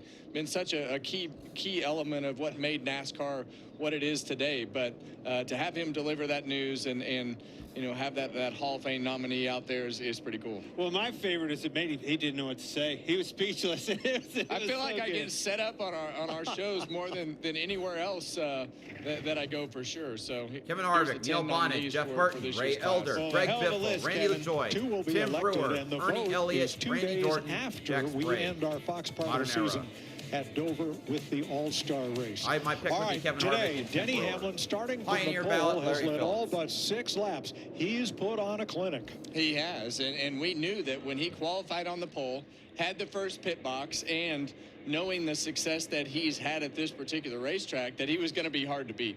Well, he's just got this confidence about him. Everything's smooth sailing around him, and Toyota, the teammates. But I'm going to tell you, Somebody's going to give him trouble, and I think Roger Penske's going to be a part of that. Okay, I got to sell the Penske organization because they're all fast, but this car right here, ladies and gentlemen, Logano finally in second, going to line up on his outside. Let's see what he's made of. And that's what champions do, right? Like, you have a miserable week last week at Darlington. You get lapped 3 times, and now you come back the next week here at Martinsville and put yourself on the front row to start stage 3. Now, a couple drivers had trouble, Larry, on their pit stops. Yeah, William Byron, you're going to see him come in. There's going to be issues when they get to the left side. They didn't get the left side up, and he couldn't get the left front off. That was a 16-1, goes from 5th to 13th. Damn. Ty Gibbs as well. He Reddick only lost 1 7 spot. positions Someone on else pit that road. lost several spots, Tyler Reddick, 14-9, went from 7th to 15th. Pit road not good for a lot of them, that stop, Mike. Yeah, and we've seen it so many times this year. Meanwhile, the best pit crew in the sport, and that is Christopher Bell's. They went from 12th to 8th on their stop. Green flag, and Denny Hamlin takes off. Yeah, and if I'm Joey Logano right here, I'm going to do anything I can to put myself somewhere close to the back bumper of that 11. I think if you can get him up out of the groove and look out, try to do Denny something Hamlin to put yourself in the middle of those Gibbs cars. That's what you got to do. So race. Start of the 3rd stage. I know there's 206 laps left to go, but you can't just let Denny sit out there and control this thing if you have any chance to mix that up. Well, how do you do that? Crowd them, getting into the corner, and then you try to take their exit away. See, he's trying to get in position and take the exit away, but he just can't get established with him quite quick enough. Needs a hurry, though. Make quick time of this. Hurts your tires and your track position because your teammates lurking on the inside on the bottom. Yeah, Blaney and Cindric are right there. Then Kyle Larson, the first of the Chevrolets. Van Gisbergen on the outside, a Berry there. Preece again trying to move up on the outside. I just heard you mention Larson. What a great move by Cliff Daniels to put tires on that car, enabled them to make some track position, make some hay, made an adjustment on their car, and now we're established back up front. Larson came up to 9th at the end of the stage and then picked up 2 spots Barry on pit road. Is that a problem? Oh my God. Oh, Jesus. It's not over yet. He got way high. Is there a problem? Yeah, and that's what you want to hear. Not where you want to be right there with Josh Berry. A little mistake right there, put him in a bad spot. Still impressed with SVG battling himself right there at the tail end of that top 10, but that would be considered a good day, in my opinion, for that 97 car. William Byron just went by, put himself back up into 9th. And for the first time today, all 3 of the full-time Hendrick drivers are in the top 10. Took half the race to get there, but they're in contention. That's very reminiscent of what we've seen. Got a new body, new challenge. We're just not unloading exactly spot on where we need to be. Seems like they struggle throughout the race, but slowly but surely they gain the grip and the things they need. Well, look, they're all up in the points, and as we look at the points right now, where are they, Clint? 4th, 7th, and 9th. So, you know, it's from a point standpoint, you got to be in that top 6 or 7 to have a chance to win this championship when the points reset. So they're guarding themselves by having solid finishes. It's just they're 6th, 8th, and 9th right now, and that's their expectations are 1st, 2nd, 3rd, and 4th. I'm fine with it this early in the season. We know why. The why is the new body and some growing pains, trying to figure this sim out and everything else. But I like what you said there, and I think you're right. The good news is we're not bad. Yeah. Right? And a better news trying is to get back on we can Larson, get better. bumps We him know out we of the can way. do Ow! Into each other. Almost a Christopher spin. Bell and Kyle Larson, they are full contact every time they're Oh, here around comes each Chase other. Elliott, kind of capitalize on his teammate's misfortune. Chase Elliott's going to go ahead, guys. Open the door up for me. He's going to let him back in. I think Bell kind of employed the 3-tap rule. 1 to let you know I'm there, 2 to let you know I need by, and 3, I'm coming through. Well, he definitely came on through right there. Well, there's 1. Got him up the track. Larson tried to crowd him. And Bell was like, not today. Or at least not now, maybe later. We have to fight hard at this racetrack for positions, and you see right here, Allgaier and racing hard as well. You try to crowd them and take their exit, or crowd them getting into the corner to where they can't, you know, lean on it and move you up the racetrack, and then take their exit away where it makes them loose, where they don't have the real estate, and you can get by them around the outside. Justin Allgaier in the 48 again this week, as he will be at Bristol, as Alex Bowman continues to recover from vertigo symptoms. Brad Keselowski muscles his way by. Allgaier trying to, and gets a tap in response. Trying to 3-tap that one. While Michael McDowell was right on the bumper of the 48 as that happened. Now, instead of showing you a car commercial, thanks to Toyota, we're going to keep it here right here on track in Martinsville, and we're going to go Toyota all out. Beginning with Denny Hamlin, who has the fastest lap of the race and has led all but 6 laps today, Larry. Yeah, Mike, it's lap 206, and something he has not done since lap 203. It doesn't matter. Clean air, traffic, Denny Hamlin stays in 4th gear. Some other observation, and I know it's easy to do when you're leading, he doesn't use near as much brake as a lot of the competitors.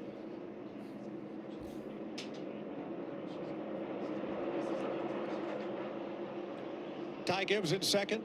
We talked yesterday during the qualifying show about how early in his career the talk was, when will he win? And last year it kind of devolved into, will he win in the Cup Series? And now I think we're back on the win side. I think we're back on the win side. I think so. And today's another example of that, running the top 2 or 3. Has been fantastic. Pretty much the whole that time that they've been here. You saw that little mistake on pit road. It cost them peter off 1 as spot. the season progresses. And so that's what I'm wondering That's what about. you want. When you have a mistake, have it cost you 1 spot, not 15. Or detrimental to ruining your whole day. So which is exactly what the case was. So they've just really grown up as a race team. Christopher Bell running in 6th. Started 11th. And a winner here in the fall of 2022.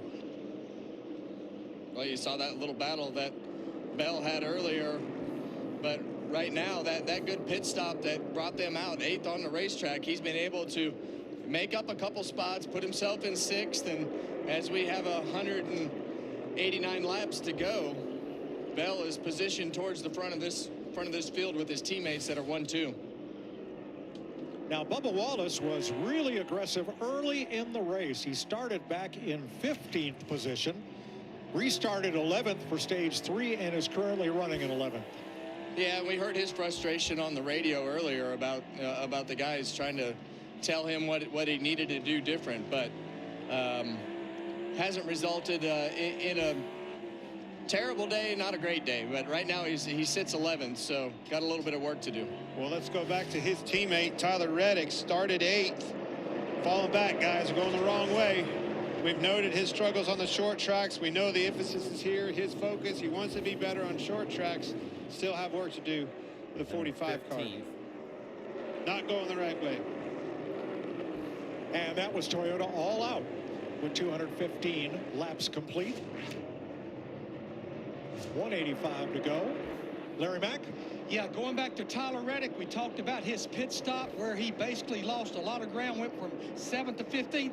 Air hoses got all tangled up on the left side. Thanks, Larry. Well, we've talked a lot about pit road the last couple of years and just what you can lose there, but it's just become so competitive. And the smallest mistakes and as fast as these guys are going on pit road to get that hose stuck, by Kyle having Busch, a tire get away from you, it all happens so fast. But Todd Gilliland, today for Tyler Reddick, put him back there in the pack a little bit. Now, A.J. Allmendinger, 2 laps back, you saw there, trying to battle Kyle Busch. Kyle Busch is in the free pass position if we get by a caution. Here are the Penske cars, nose to tail. 4th, 3rd, 4th now, and 5th.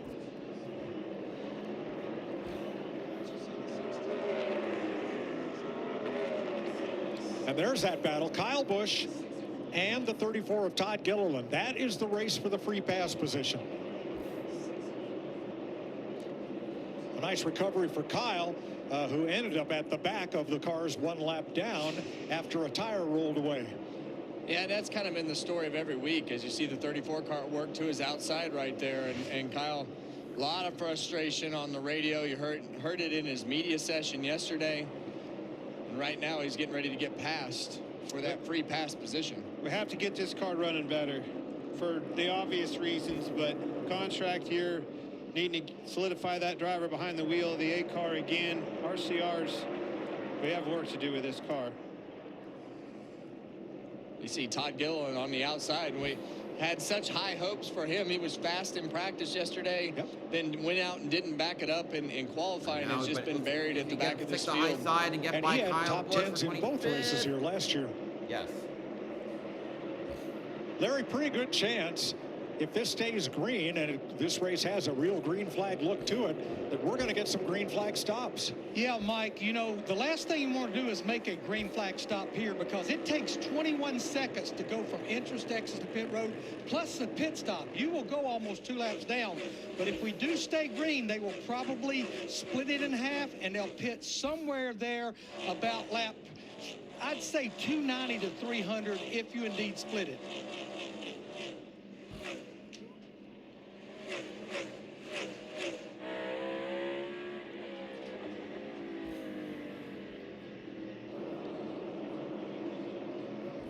Denny Hamlin's just been nothing short of perfect today and this weekend. Qualified on the pole again, led and won both stages again, and has led all but 6 laps. Yeah, and the thing about it is he has the track position, and you see the guys right behind him that are trying to figure out what the heck do I need to do to make up that half a tenth to a tenth on Denny Hamlin to keep that gap shortened. Well, after break, I told you Logano, keep an eye on him. I was wrong. It's his teammate, Blaney. He's coming, guys. Car is really fast. I'm watching the telemetry here and watching Blaney. He's rolling the middle of the corner faster. He's in the middle of the corner a lot faster than the second place car at Gibbs.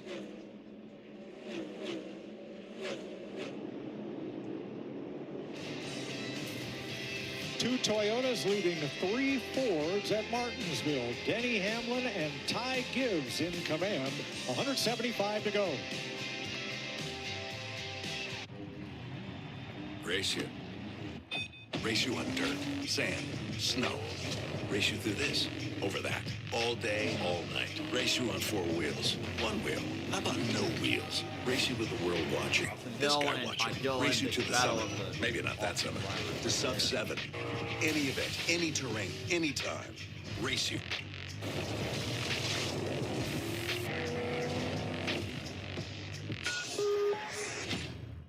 Hello? Whoa. Mama Gorgon 85 lives here? Yep, that's my mom. The absolute legend who went from gaming on her phone to ruthless online streaming slayer with no mercy for any living thing is your mom? Hey guys, apples with peanut butter? How is this possible? With AT&T Wireless and Home Internet. Hey, text me if you need anything. Level up your connection with AT&T Wireless and Home Internet, now available across the nation. No, she's so nice in real life. Ryan, there seemed to be a lot of tension in the turns. What happened? Yeah, well, when it gets really hot, every turn matters. I get that, like the last turn. Like he said, every turn matters. Make every turn matter with Trimble. Confidence at every turn. The Bush Guide, cold and smooth survival skills. If red touches yellow, it'll kill a fellow. But if blue touches white, it's bush. Light. Head for the mountains. We'll come back later. Arby's Meat in 3 Box includes your choice of classic roast beef or crispy chicken. And now you can also get the Big Crispy Fish Sandwich. So get your choice of meat and 3 sides, all for just $7.99. Arby's, we have the meats. Welcome to the edge of racing, where rookies turn fearless and veterans remember why they started. It's raw, aggressive, unpredictable. On Saturday, it's not about the fame. It's about the fight. Here, losing hits harder. And when they win, it's because they risked everything to get there. The NASCAR O'Reilly Auto Parts Series. Pure, raw racing.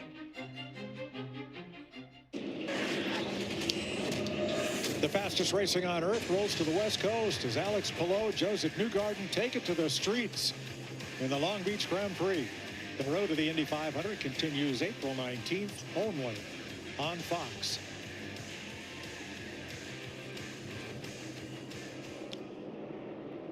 Jamie, the Tyler Reddick pit stop, looking at the video, looks even more bizarre than Larry described. All right, well, yeah, Mike, if you're a rodeo fan, this will make sense to you. The word lasso. Now we're going to watch the front changer of Brad Keselowski's car. He steps over the wall and steps through the hose loop of Tyler Reddick's rear changer. So when he goes down to change the tire, he can't pull his hose. So it cost him tremendous time. So Brad Keselowski's guy got off good, even though he was lassoed, he was able to execute that pit stop. But it cost Tyler Reddick 8 positions. I guess that's not quite carrying equipment out of the box, since you didn't carry it there, and it wasn't your equipment. A lot of crazy things happen on that pit road. Brad is 18th, 13 seconds off the lead. But still on the lead lap. Daniel Suarez is the last car on the lead lap in 23rd.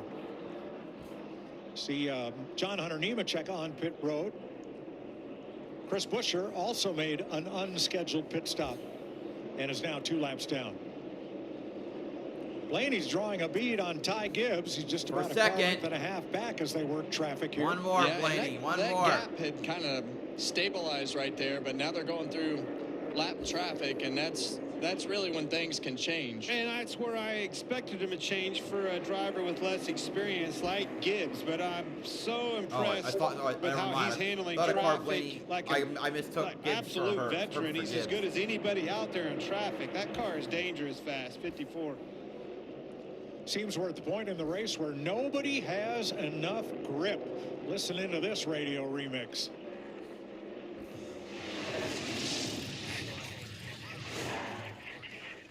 What's the problem? I guess too loose. Started out tight. Now it's exactly what it was in practice. Just no right rear. I don't have any rear grip, and then there's times where I pick up tight too, but mainly rear grip is the issue. Any speed, or I just shatter the rear tires, just rear grip. Yeah, limited for sure, and then I just do a job. Common problem.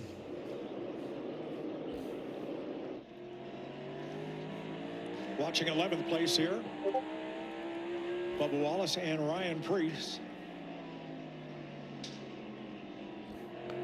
About 10 seconds back of the leader.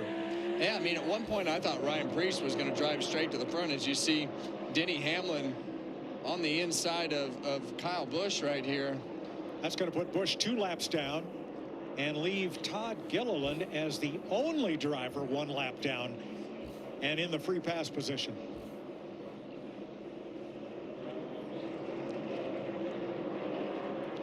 Well, you think about this and how many times we've seen this with Denny Hamlin just being able to run the bottom of the racetrack, in control of the race, and today just looks like so many of those days that we've seen from Denny Hamlin here, Regan.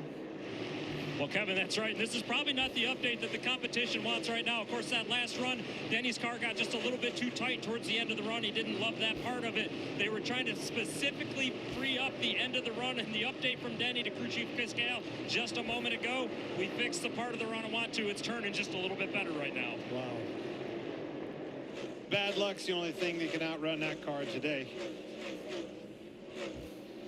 A lot of people thought last year would be Denny Hamlin's year. He came into the championship race and dominated it, only to lose the title after the last caution flag. Well, now with this new point system where every race matters and there's no more win and you're in, despite Tyler Reddick's great start to the season, winning 4 out of 6. Could this well be Denny Hamlin's year?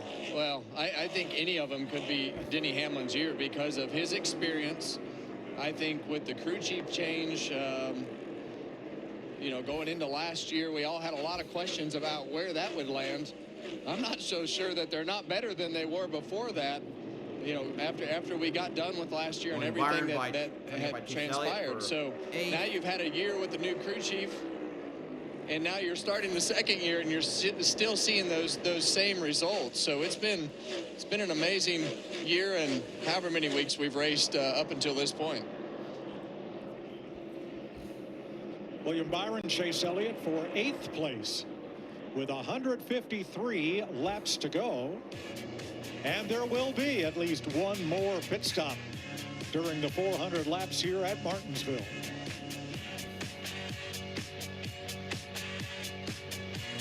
Fox UFL Friday. With new teams and new rules, this is Football Reimagined.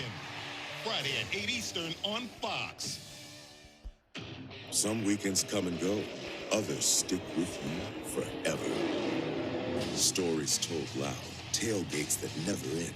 Strangers becoming best friends. Yeah, it's all that and then some. This is Texas. It's not just a race. It's the kind of Lone Star weekend you wish you found sooner. The Worth 400 presented by Mickey Mouse, May 1st through 3rd. Come experience it once and you'll be back again. Get tickets at TexasMotorspeedway.com.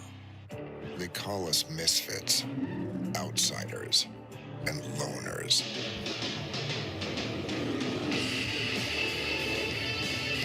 But we are not alone.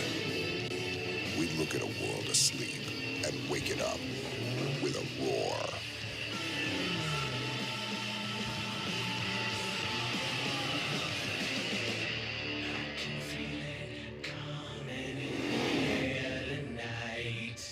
You guys, Wendy's has new Biggie deals starting at just $4. So now you can decide how biggie you want to go, which is kind of beautiful.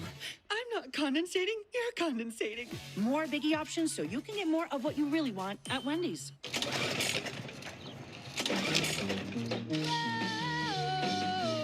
Thank you.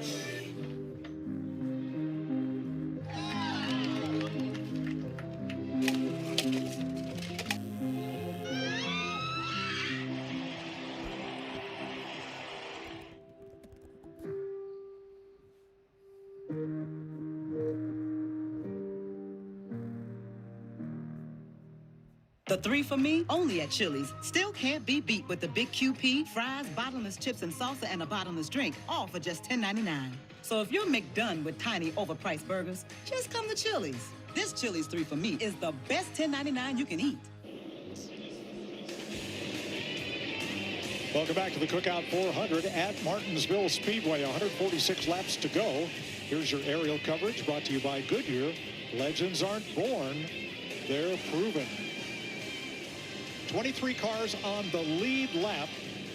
And Denny Hamlin and John Hunter Nemechek were having it out there during commercial. Look at the most laps led list at Martinsville today. Denny Hamlin has jumped from 8th to 5th. Past Petty. Passing Fred Lorenzen, Jimmy Johnson, and Richard Petty on the all-time laps led list. That's wild. Going by Get Suarez. up here, guys. Oh, battle for second. Blaney Ryan Blaney finally around looking the outside. Can he get the job done? Oh, he's there, Clint. This is for second. Well, we saw this earlier on that long run, that second groove that Josh Berry moved up, and he's going to all get of a him. sudden started making some speed, and Gets the you're position. right. Ryan Blaney makes it happen in that second groove right there. Meanwhile, Denny Hamlin having a hard time getting past Daniel Suarez to put the 7 a lap down. Well, and the further he gets forward in this field, the harder it's going to be. And right now we've seen Denny Hamlin on the bottom of the racetrack. Most of the cars on the bottom of the racetrack, but Ryan Blaney, we talk about him being able to pass and versatile up in that second groove, and now he's going through lap traffic in that second groove. On the outside, Very interesting. Well, if the leader, this is a racetrack where you can make it extremely hard on somebody to pass. And that's Blaney with a gets slow around car. on the high Like side. something that's See 3 if he 4 can chase tenths down off the Denny pace. Hamlin, but he's 3 When they're seconds just behind crumbs him. off the pace, maybe a half a tenth or so, it's extremely hard to make that pass. And now you got to watch out for fellas like John Hunter Nemechek and Connor Zilich, who just stopped to get fresh tires. And on fresh tires, you can blast past the leader, as Nemechek did. Speaking of tires, I think Ty Gibbs has worn his out. They have given up on him. Yeah, I mean, he's definitely lost a couple tenths of pace compared to the guys that he is racing around. So it's going to be interesting, Larry, to see exactly what the strategy is. Are you running it all the way? You taking a chance to pit early? And what are we doing here, Larry? Yeah, I think we're going to see a big window, Kevin, because as I mentioned, we go back racing with 207 laps to go. He's telling a You pit split road. that right down the middle. You're looking right around lap 300, give or take. So here we got Chase Elliott on pit road right now. This could be a strategy of maybe even splitting this final stage in thirds. I heard some guys talking about that if you were in big trouble. Well, that's a lot of time to spend on pit road under green if you have to do it twice. But the window is open now to make it to the end. Okay. So Elliott completes his stop for Sunoco Race Fuel with zero carbon bioethanol and a fresh set of Goodyear tires. AJ Allmendinger is in. He's already 3 laps down. Make that 4 now with the pit stop. It'll take a while for all this to cycle through. Well, and it's going to get really confusing. And I think that Chase Elliott pitting early right here is going to make up a lot of time, but he's also put himself at the highest risk because of the fact if the caution comes out and he's been the only one that's on pit road. Because there's no question that's the play. Pit road. I mean, they're pitting and going for it. But they needed something to happen. I mean, what do you? Eventually, you got to give Hope a chance to work for you. Regan, why did the 9 come in a little early? Oh, Mike, just to give a little insight possibly to that strategy, about a lap before, he had just told crew chief Alan Gustafson that I'm really struggling to conserve tires. I don't get the payoff at the end of the run when I try to. So got to imagine they thought, let's try something different based on those comments. So he's the first and so far only of the lead lap cars to make this pit stop.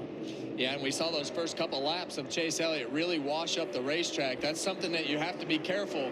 As you've been out here running these lap after lap after lap, come in for new tires, those first few corners, that car is going to want to go straight with the low air pressure and the car laid up on the ground. Will make that car extremely hard to drive. And we've seen some people come out of the pits and drive straight into some of these doors. So you got to pay attention to that. That car right there, Clint, that 19 car has had a miserable day. They've had a really tough start to the season. Had some days where that car has been fast, but I would have never imagined that 19 car be as far off today as it has been. Well, neither did they. I mean, that was their teammate. Same stable, same people building the cars, same simulation, everything. They just put him a lap down. Now, he just went 1 lap down for the 3rd time today. He's gotten the lucky dog twice. SVG on pit road. Right, the 97. All right, a few more, taking the opportunity to pit a little bit early, maybe 20-25 laps early than Larry had us scheduled. 131 laps to go. Hamlin, Blaney, Gibbs. Planning to move? Choose Pot.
Ham Speedway with the Craftsman Truck Series race on Friday at 4:30 p.m. Eastern. Then on Saturday, the O'Reilly Auto Parts Series races at 2:30 p.m. Eastern on the CW.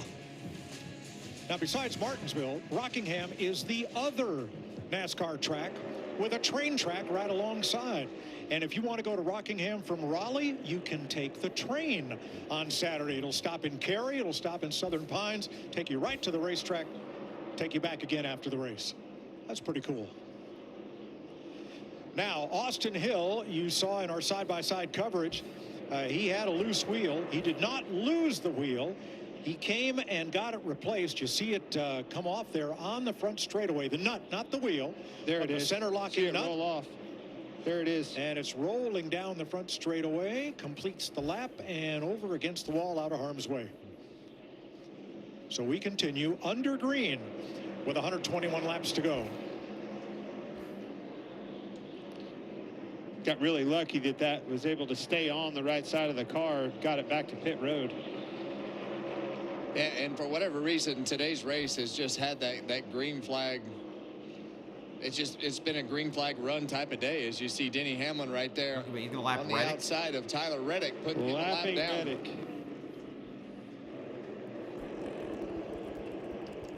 So Reddick is the 16th place car going a lap down.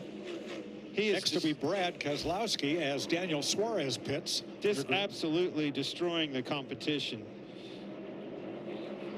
Denny Hamlin. I mean, we're looking at lapping 15th next. Chase Elliott with fresh tires going past 5th place Joey Logano. And trying to get himself back in a position for the free pass. He is right now the 6th car 1 lap down. Here is Larson on pit road. Suarez giving up a top 10 spot. Regan. Well, Mike, you see the 5-car Kyle Larson coming down pit road, pitting from the 7th position this run. He's been fighting the rear grip and just a little bit too free, so obviously choosing this opportunity right here to pit a little bit early. Not sure if this would be a 1 or 2 stop strategy for him. Reddick, Logano, Byron, and Briscoe are on pit road. Mike, I think pitting this deep, this is sticking to a 1-stop strategy. They're just short pitting, trying to get a little bit of advantage for those fresh tires. Christopher Bell comes to the pit lane along with Brian Preece with 116 laps to go. Yeah, and the worst part about all this for everybody that's pitting right now, I mean, Denny Hamlin was so far ahead that he can literally just wait until everybody pits and probably still come back out as the leader. So what does that mean, Clint? That means he's not only is he able to keep the lead, but he's also going to have fresher tires than everybody else because he's going to be able to wait to pit longer. I'd say as fast as some of these cars are going up through the field on tires and everybody being in the way, you look at Nemechek right there with Chastain in front of you, Brian behind him, there's liable to be a wreck. It could be right here in your 7 cars on the lead lap now. Jones is in, so is Zane Smith and Riley Herbst. Those tires, you think they don't mean anything? Look how much faster Byron and some of those guys are on tires. It is amazing. Yeah, I mean, Byron ran a 29.72 the last time by, and Denny Hamlin, our leader, was a 21.38. 2.5 seconds. Well, except for William Byron early in the race, it's the only time Hamlin's been passed today is by some of these lap cars coming back out on brand new tires. But these guys are in big trouble. There's a lot of them out of control. Justin Allgaier comes Top to the 10 pit road not along pit. with Brad Elliott leads Keselowski. those After Keselowski got lapped, he comes pit side. And this is when you do not want to have one of those pit road mistakes, a speeding penalty, something happened with the pit crew. Do it all right. Do not get carried away. Regan? We see the 54 Ty Gibbs getting ready to come to his pit stall right now. Been very quiet this run on the radio. Still said he's just a little bit Elliott too passed tight. Logano. Same thing he's been fighting for the past little bit. And SVG. Austin Cindric is going to give up 3rd place. Look at this mess. The mess in front of Denny Hamlin. He wanted no part of that, did he, Kevin? Back plumb out of that. Good call. All right, here comes him on the pit road. Leaders in. Bubba Wallace comes with him. Ty Dillon as well. For what they hope will be their final pit stop of the day. Now, Hamlin had a 3-second lead and only 4 other cars on the lead lap when he came to pit road, Regan. Well, Mike, that's right. It was a very calm pit crew down here as well. They didn't even have their helmets on until about 5 laps ago to get ready for Denny to come to pit road. As for the car, he has not said anything since he said they made it just a little bit better on the long run about 25 laps ago. He's pretty happy. Ryan Blaney gives up the lead to pit, and Justin Allgaier's crew has an uncontrolled tire penalty. 48 penalty, of course. So Blaney's going to get 4 tires and fuel. That gives Josh Berry the lead. That's close right there. Is he over that front line? That is really close right there, Clint. That's going to be splitting hairs as to whether that's a penalty or not. Hocevar is in. So is Stenhouse. And Chastain. So that leaves only Josh Berry and Michael McDowell on the racetrack who have not pitted among the lead lap cars. Let's take a look at that. Oh, so close. Very close. That white line is too far. Anything on that white line is a penalty. So Blaney's good right there, but he had to come around the 8 car in order to get in his pit and wound up deep in his box right there. Our vantage point was Like at Elliott just a is little bit of an how angle, just enough. 5 to make it look seconds like ahead they of might be Denny over, Hamlin. but they complete the legal stop. 5 seconds ahead of Hamlin. Well, cars on fresh tires, cars on old tires, all around the racetrack. And now everybody has made that stop. Chase Elliott was the first to pit at lap 261. So 30 laps. He cycles through to the lead. Then Shane Van Gisbergen, who pitted at lap 268. And then Denny Hamlin, who didn't pit until lap 290. 29 laps later, Mike, which means those tires are 29 laps newer. And right now he's about almost 6 seconds. Well, it's hard to tell on our scoring monitor. It's kind of all over the place, but. Well, Elliott was almost 9 seconds down when he made his pit stop. And he cycles through to the lead, but can he hold it with Hamlin just 4 seconds back on way fresher tires, as you said? Well, regardless, that's the reason you do it, right? That's why we make a gamble and short pitted. Gained a lot of track position there, Larry. Well, I go back to Regan Smith's report. He said he was out of rear tires. He said, I can't drive this thing like it is. So they really, yeah, it paid off. I think it's going to be a short-lived time at the lead, but I think they had to do what they did there. Well, I don't know if it was necessarily to win the race from there on that particular gamble, but certainly to gain a lot of track position that we needed.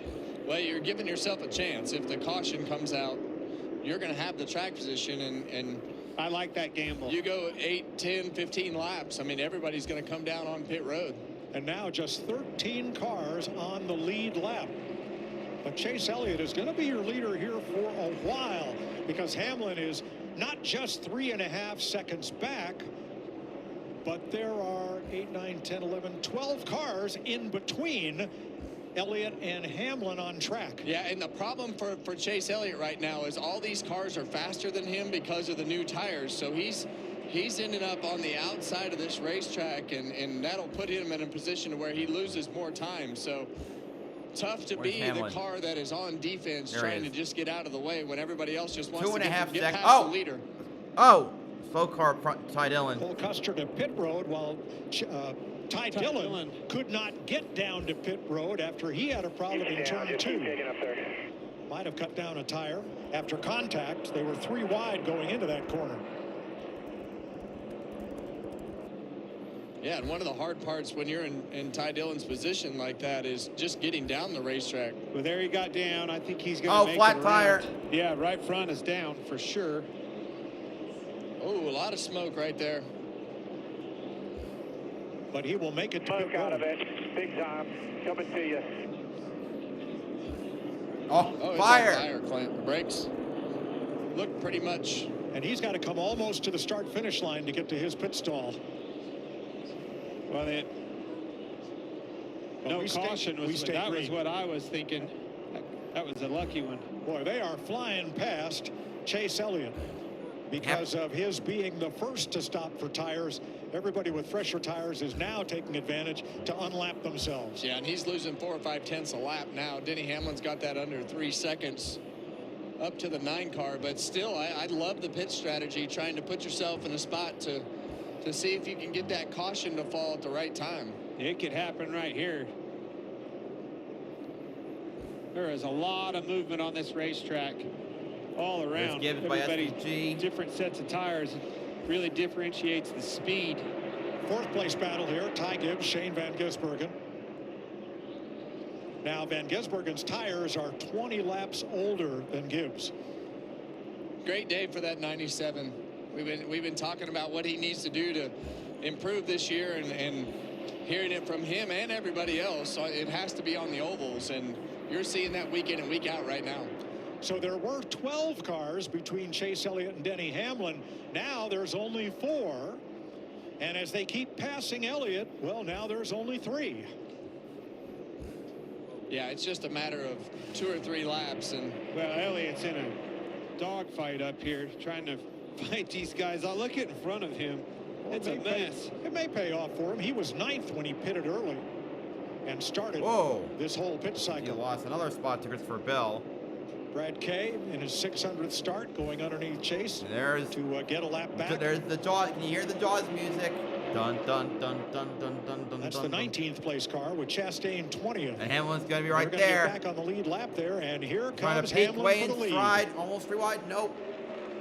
Well, I think he's going to. And right now, Ross Chastain doesn't want to let Denny Hamlin by either, because he doesn't want to be a lap down. So important for that one car of Ross Chastain and the 17 car of Chris Buescher to be able to keep themselves in front of that 11 car as long as possible. Hamlin takes the lead again. Now the 9 needs to try to follow suit.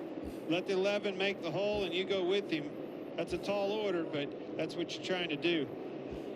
He'll make it a lot easier getting up through those lappers with you on wore-out tires with Chase Elliott. And if he can't, third place Ryan Blaney is going to be in the picture in another couple laps. Yeah, Blaney's going to go right by him. I mean, right now, there's Blaney. Well, Holy Chase crap! Elliott's got to decide. You know, that team's got to decide. Okay, are we on that strategy? I didn't even realize to Blaney pit was again? there. Because he is definitely the slowest car, one of the slower cars on the racetrack with the age on those tires. Larry, if Chase pits again, he's going to fall back under green to what, 24th, 25th place, or even worse? Yeah, I just don't see he's going to have to, Mike, because he would be trying to run 140 laps on those tires. And a while ago, he was out of tires basically after about 70 laps. Caution has waved at Martinsville here at lap 312.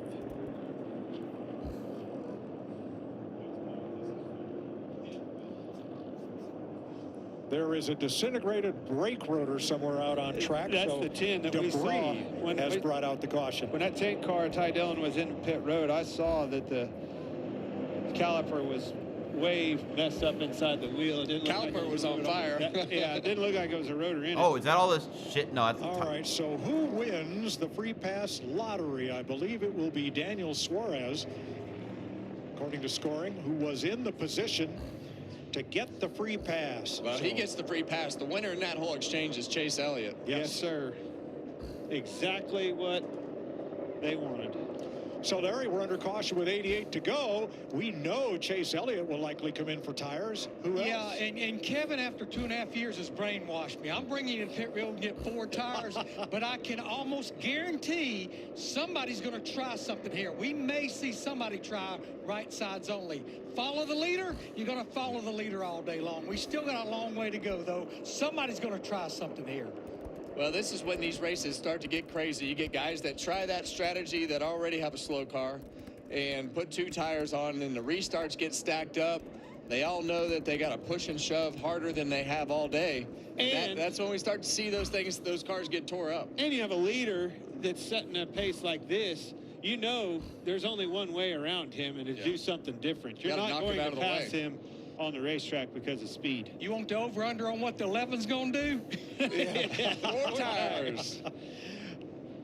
We only have 19 cars on the lead. There's a rotor. That's a piece of rotor right there. Where is it, though? Found it, Mike. Did you? It's on the concrete, which means it's not on the outside of a and turn. There's that piece. So no, is that the rotor? Or? That's definitely a rotor. Okay. All the conspiracies out there are out the window. Wait, you that's can't on race pit with that. road. No, it is on pit road. Or is it by the either way? Either way, it's by the about where that center lock nut. If it's on ended pit road, there's some on the racetrack too. Okay.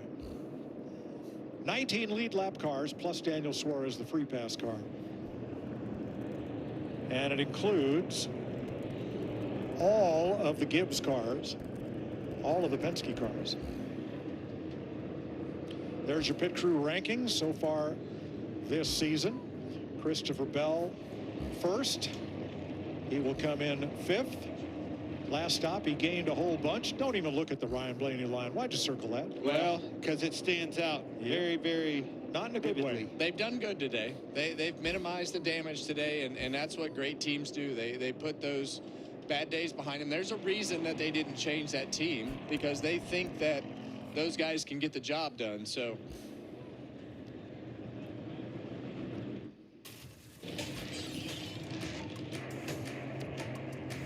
they have had their issues.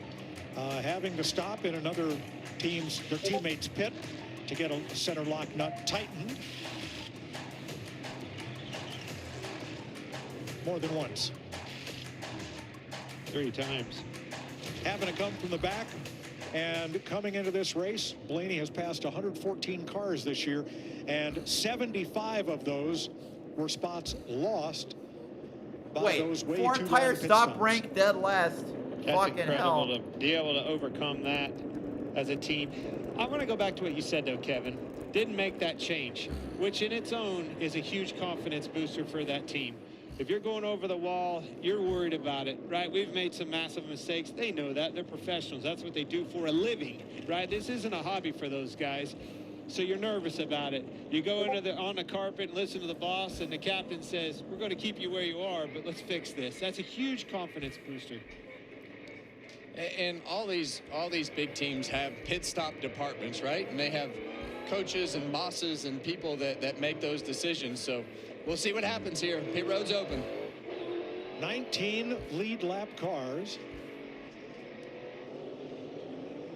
heading for pit road.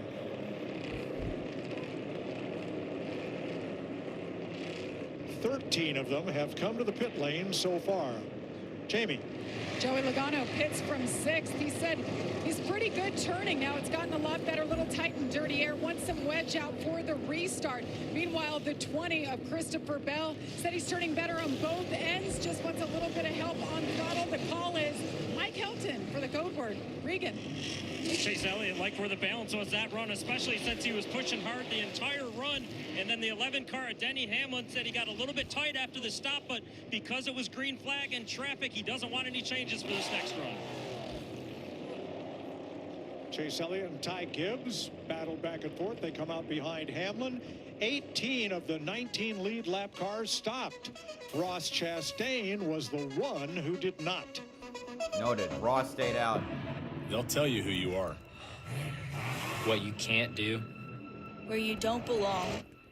But with the right people at your side, you write your own story. You don't wait for success. You chase it. Sharper, tougher, faster, with every lap. And when you give everything you've got, you don't just win.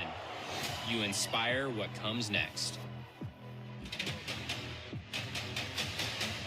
What causes a curve down there? Is it Peyronie's disease? Is there somebody I can talk to for help? I got somebody for that. I got somebody for that. I got somebody for that. You guys got somebody for Peyronie's disease? There's hope for the estimated 1 in 10 men who may have Peyronie's disease, or PD. A urology specialist who treats PD can help you create a plan, including non-surgical options. Find somebody today at GoGetSomebody.com. You want fearless? Take a truck, sprint down the track, and get ready for a fight. They're both in the wall! It's Baseball Night in America, Saturday at 7 Eastern on Fox.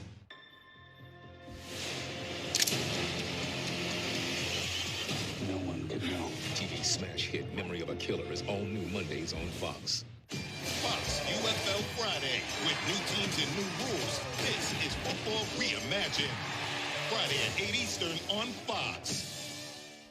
PCA and the Cubs versus the Guardians. Or Braves, Diamondbacks. Baseball Night in America, Saturday on Fox. Tonight, the biblical 3-week event continues with the next epic story. I was chosen to lead by God. You won't be the one to judge me in the end. The Faithful Women of the Bible continues tonight on Fox. Back on his ex-wife.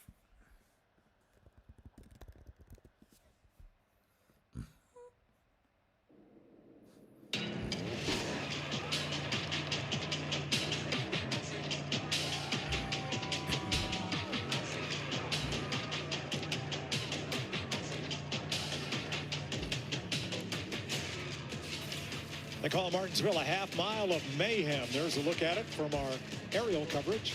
Brought to you by Goodyear. Tried, tested, proven, legendary. Well, things are heating up in the Cookout 400. We've got 80 laps to go. We've just made what they hope will be the final stop of the day. And there's the hot dog counter. Oh, my goodness. I think Devin, our feature producer, only ate probably 1,100 of those or so. 46,000 hot dogs in one weekend? On the way home himself. You think Chris Myers is down there eating hot dogs like he was last year? He'd be the comma. I don't think he's had one. Well, remember last year? They might be out of hot dogs. No, can't happen. This place is shut down just like it would if Tyler Reddick won, he said last week. A lot of wave runs there, Larry. Yeah, we had a dozen, and when I was talking about trying something different, I'm not sure I was talking about staying out on 22-lap tires like the one car, Ross Chastain. Everybody else, 4 tires, including Hamlin, that'll restart on the outside of him. Chastain was 19th. He's now the leader.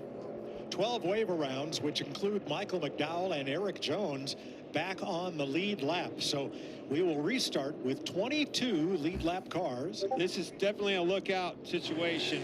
Chastain on very old tires in front of the field. He's the one of one. That's never a good feeling, Clint. No, and there's no way to get out of the way either. It's going to stack him up big time on that inside line behind him. Please tell me, Chase. No, why you take the inside? Chastain, just 26 laps. Oh, Hamlin didn't get going. Ross going to hold on to the lead for a bit. Can Elliott hold on to his inside? Opportunity. Work hard here. Ross, run away, run away. Yeah, and I think as fast as that Hamlin car is, you got to work hard with not only your race car, but I wouldn't. Oh, we got a wreck. Oh, massive pile up. Chastain got a huge break with the caution coming out and the lead. Hocevar, Austin Hill, Nemechek, is that Logano? And it was a or no, it's Bubba Wallace. When Bubba Wallace gave Carson Hocevar a rocket shot going into turn number 3. And a lap later, they all stack up coming out of 4. I think you're exactly right, Mike. You were all over that one. Yeah, and Bubba's had a tough day. 2 weeks in a row. Watch this. Bubba Wallace, here we go, guys. And you were all over it, Mike. Go ahead, take it. Oh. You saw it. Chastain's leaving a little room there to chase Briscoe as he enters the corner. Oh, pow. Man. That's one. Stack up on the inside. Wallace and Hocevar. You got Zane Smith around. Austin Hill, Austin Dillon, Riley Herbst went through it. Well, I mean, Bubba Wallace just drove flat through the 77 cars, so I would assume that there was something that happened before that for that type of aggression. Yeah, it was definitely on purpose. He was mad. Yeah. I mean, I see him pull down the block right there. But you see him just throttle up right there and just drive through it. That wasn't a big enough block to warrant that, though. There's more to that story. I agree with you. Chris Buescher will get the free pass from Bubba Wallace. Keep coming straight through the middle. Ended his day. We're done. Right front's killed. Although Bubba was off the throttle, all that momentum. Well, he was off that stack up. He was off the throttle after he was in the throttle. Right here, you can see him just continuously, and then he gets out of the throttle right here to try to get off of him. But man, that.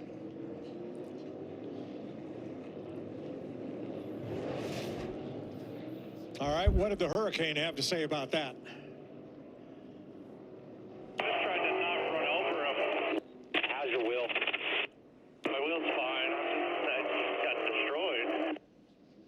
Like, yeah, the Fair left assessment. rear fender is He's back to 19th. hanging out. And look, I mean, we give. And he was top 10. Yeah, Carson Hocevar takes a lot of heat, and you know that unless there's something that we didn't see before that, his description of what happened is exactly correct. 74 laps to go. Ross Chastain, the surprise leader after not making a pit stop. Love your plugins but wish you had more scent control? Meet the Febreze Plug Scent Booster. Enjoy the same 50 days of continuous scent as Febreze Plug, including a cord for flexible placement options and a boost button for extra scent. Febreze Plug Scent Booster. My taxes pay for these roads. What I get back goes to my family. Straight Talk always offers free 5G phones for new and existing customers. Straightforward, always. No contracts, no credit checks, no surprises. Official partner of NASCAR. Then I realized the more you bundle, the more you save on insurance with Liberty Booberty. It's like you're talking my love language. Well, I've been taking word classes online. Wow. Only pay for what you need. Liberty, liberty, liberty, liberty. A community that lives loud, loves hard, and celebrates every damn second. It's baseball night in America. America's #1 rated shaft chair, the Viper chair glides over any surface with large industrial-grade casters, alleviate lower back pain with a perfectly angled backrest, and sit comfortably for hours with a thick, durable seat. Viper chairs are designed for every job or anything else you love to do in the garage. Don't miss out on the biggest deal of the year. Save up to $200 on select packages, plus free shipping on orders. Shop ViperIndustrial.com. Look, if you're an executive, this shirt is a must-have in your closet. I was tired of floppy collars and shirts with sweat stains, so I got this shirt I saw on TV, and now I don't have to worry. I got it shipped in no time, and I switched from regular polos to this immediately. The brand is called Collars & Co. They make a regular stretchy golf shirt, but the top has a firm collar on it. I got rid of so many problems by upgrading to this. No dry cleaning needed anymore. I'm free from uncomfortable long sleeves, and the collars stay stiff all day. Get 20% off today using code TV at collarsandco.com. This copyrighted telecast may not be reproduced, retransmitted, or used in any form without the authorized written consent of NASCAR Broadcasting. NASCAR would like to thank all of our fans for your support, and we hope you enjoy today's broadcast.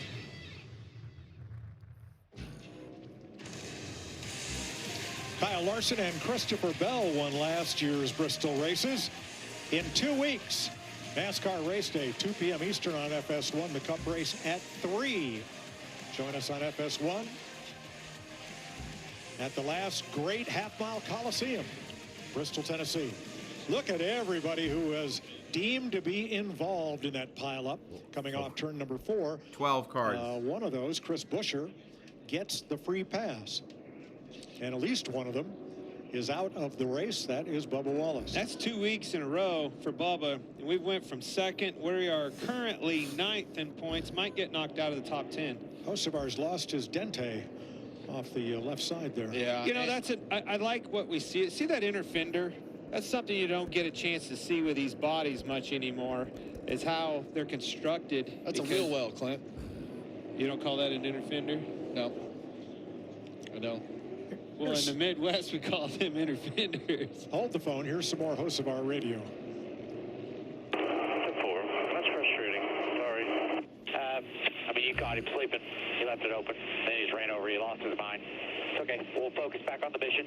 Yeah, all good.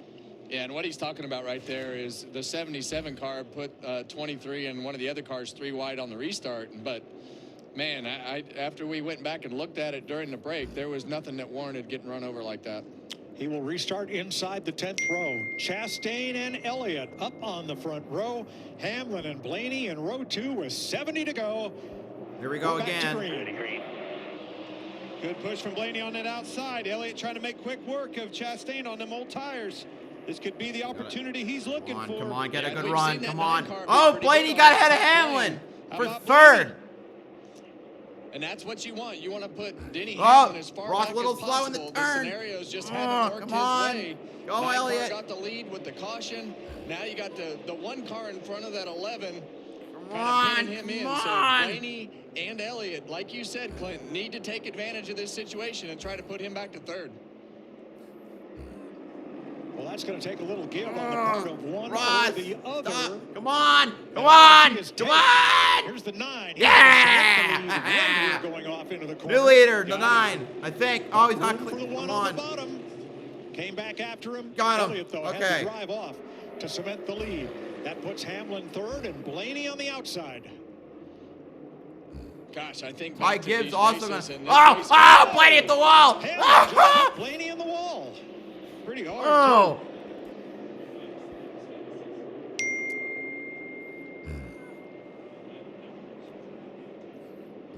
wasn't close to clear, but took his lane and then some. Well, it's go time, guys. 66 laps to go, and I think Denny Hamlin knows that car of Chase Elliott is getting away, and he had to make quick work right here of Ross, block. Come on, Yeah, Ross. like, block him. Block him. Blaney back in 7th now after that. Yeah, it looks like Denny Hamlin's going to start working Logano over to 4th. Ross Chastain right now.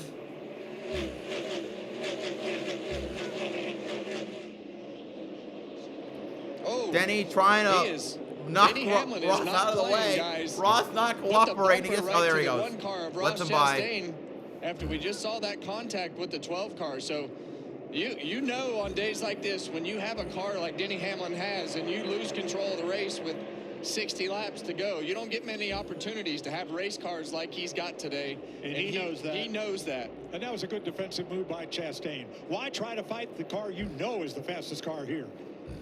Well, we haven't seen Ross Chastain all day. He's been at the tail end of the lead lap. So anything inside of the top 10 is a win for the one-car strategy, in my opinion.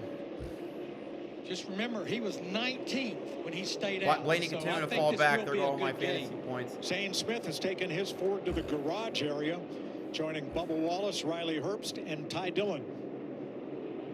All right, this is sort of sorted out, so let's go back and see what happened between Hamlin and Blaney. You called it, Mike. Hamlin put him in the wall. You can see Hamlin gets tight here and moves up the racetrack. Not clear, but he's in trouble. You can see his wheels turned inside the car, got moving up the racetrack, no real estate, and got Blaney right in the wall. You see how much contact. That's right. Look at it, hooked his right rear, and he's trying to stay out of it, but that's a massive hit for Blaney. Yeah, and it wouldn't surprise me if that car's has a tow link. Watch the flames right here. Out of the 11 car. With the 11. Yeah, you see the flames out of the 11, but when those cars, you're going to see it make contact just past the center of the corner right here, and that's going to hang that Denny Hamlin car to the right. And when they get connected like that, it is so hard to get those cars to come apart. But Ryan Blaney got the bad end of that deal.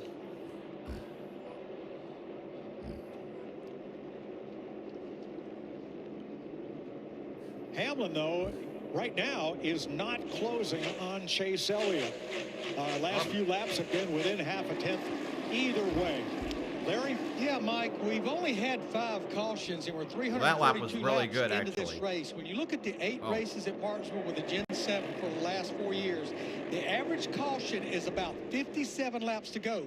In a 400-lap race, that would be about right now, lap 343, 2 overtime finishes, spring of 22 and spring of 24. Pretty fast lap out of Hamlin, running down big time that lap. 2031 to a 2015 with Hamlin. He's coming. We're about to have a lead change.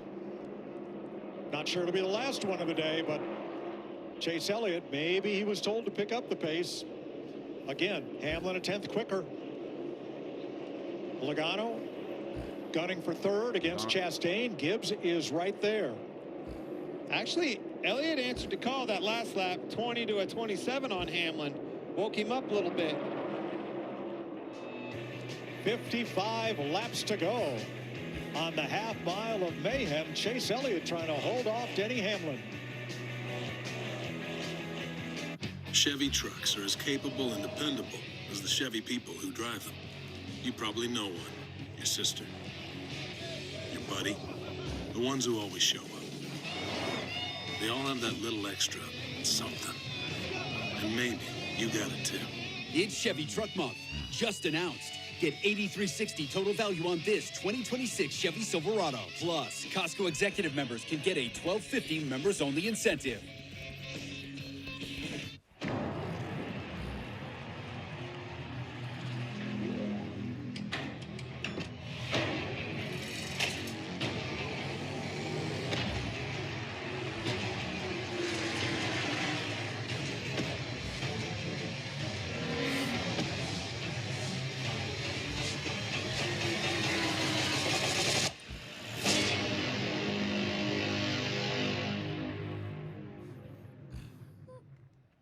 You guys, Wendy's has new Biggie deals starting at just $4. So now you can decide how biggie you want to go, which is kind of beautiful. I'm not condensating, you're condensating. More Biggie options so you can get more of what you really want at Wendy's. The Bush Guide, cold and smooth survival skills. To avoid going in circles, make note of recognizable landmarks, like that. What's wrong with going in circles? Different circles, Ross. Oh, now it's a sec. No, it's not. What the fuck? The track's for the timing. mountains. Pick yourself, man. Born from bootleggers, built by rule breakers. We don't ask permission. We don't seek check on approval. Drake We Battle just of the are. Ass The right most there. relentless, unpretentious athletes on the planet. Chasing glory at 200 miles per hour. Defiantly unapologetic. Authentically NASCAR.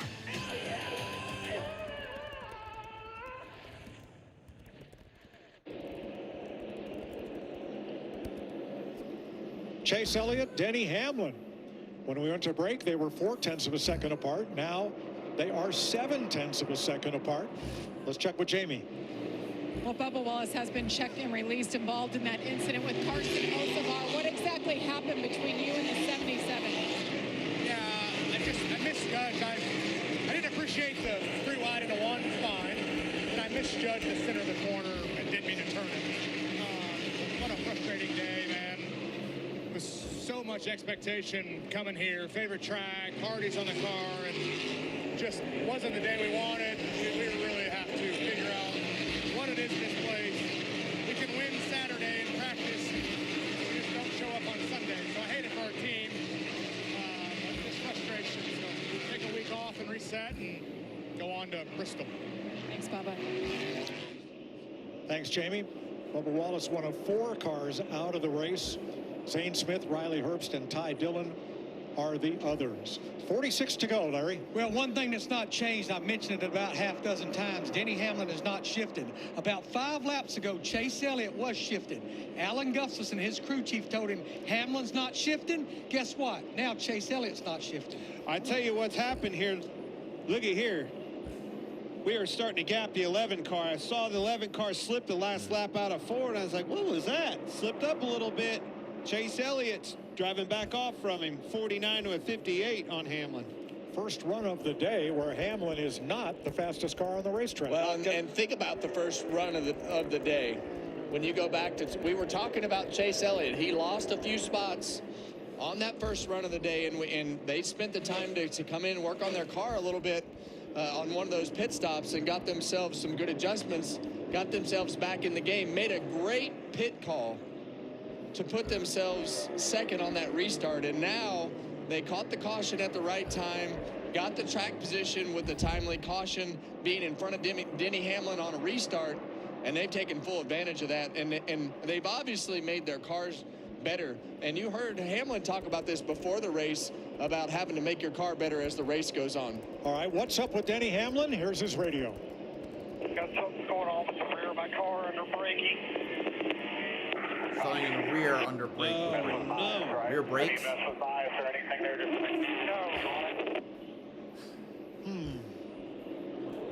Just 41 to go. First time since 2019 that Hendrick Motorsports has gone this deep into the season without a victory. Same for Chevrolet. Yeah, well, this is obviously the new Chevrolet car, but we know that this is more of a mechanical racetrack to get your car right.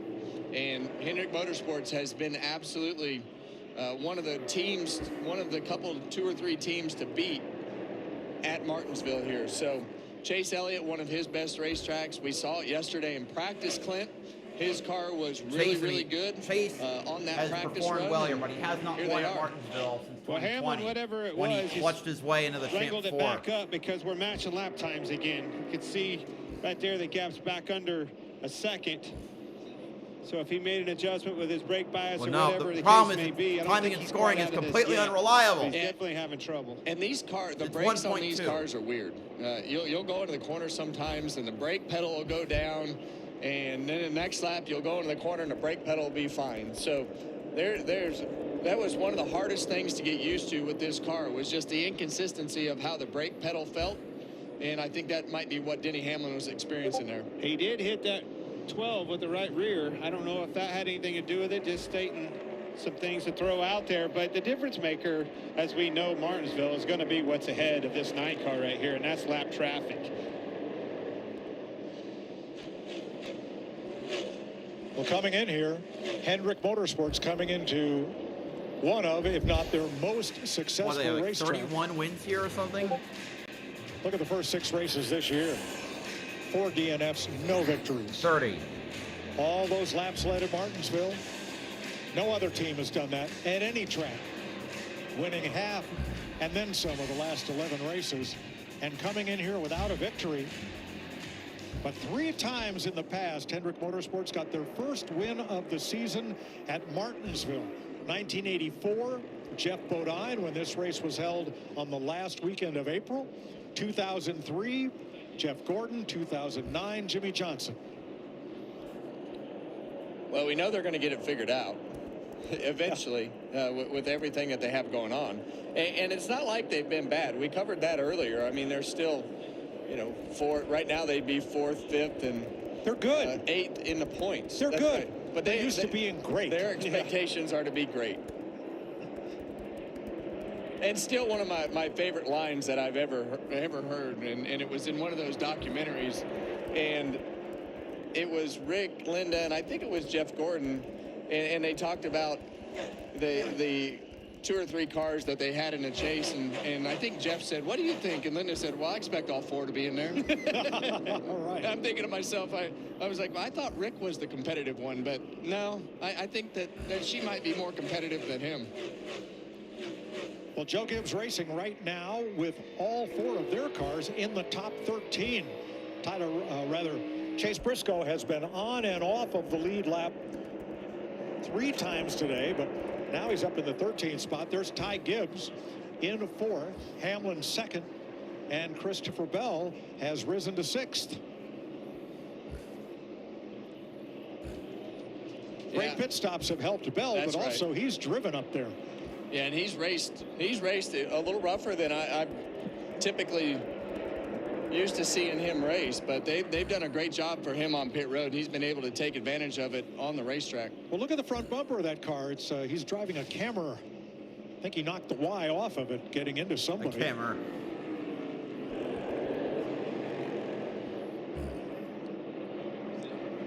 Got your leader starting to get into lap traffic, and that puts Hamlin right back on his bumper. Ricky Stenhouse has not been the easiest car to pass today. No. Yeah, you see, first thing that 9 car does is just roll up on the back bumper, give him a little shot. Stenhouse is like, I get it. Yep. I understand. Go by. Oh, Hamlin's right there, though. That's 3 laps down. What? Thank you. And it still allowed Hamlin to Stenhouse draw a little bit closer right there, getting into 3. He's back within striking distance now. Now, that was a Chevrolet, and a Chevrolet is leading. The next car ahead is a Toyota. That being Eric no, Jones. it's Nemechek. Yeah, and you see Not that. sure he'll go away as quietly. You see that battle on the bottom of the screen, and what that usually says to me here at Martinsville, if you pan up and look how far behind that one car is compared to everybody else in front of him, that usually means that your back bumper is free game because you're holding a whole line of cars up. Well, that's all for position. Chastain giving up 8th to Kyle Larson. Boy, you're right, Kevin. He was holding that freight train up big time. Look out ahead of him. There's nobody in Not another car anywhere in sight. Wow. Holy sh. You don't dare move him, though, because you know you're going to get moved back. 26 to go. Look at that gap that exists from 7th to 8th. It's 5 seconds.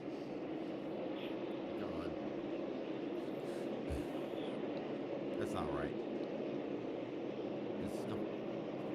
See that gap up front. Chase Elliott going by the 43 car of Eric Jones right there. Who put up no fight? He's a pro. Hey, someday that favor might get returned. Well, that's your hope. And I remember hearing Denny Hamlin say he was a little tight that one run. I think it was in the 2nd stage. And I'm watching him work in lap traffic. He's a little bit lethargic when he leaves the corner on exit, having a little bit of trouble, kind of like we saw with Blaney on his outside. You take that exit away from him, he's struggling a little bit. And the hard part when you get in these situations and you've led the race all day, sometimes you're not as eager to as you see a battle for 6th place right there, Ryan Blaney going around Christopher Bell. But, you know, back to the Hamlin thing, sometimes you don't make as big of adjustments that you would if you were in Chase Elliott's position to try to make your car better. And I don't blame him. You know, I mean, when you're car's lights out on the great all top 10, day, he's I lapped mean. up to 15th, crying out loud. Next up is Buescher.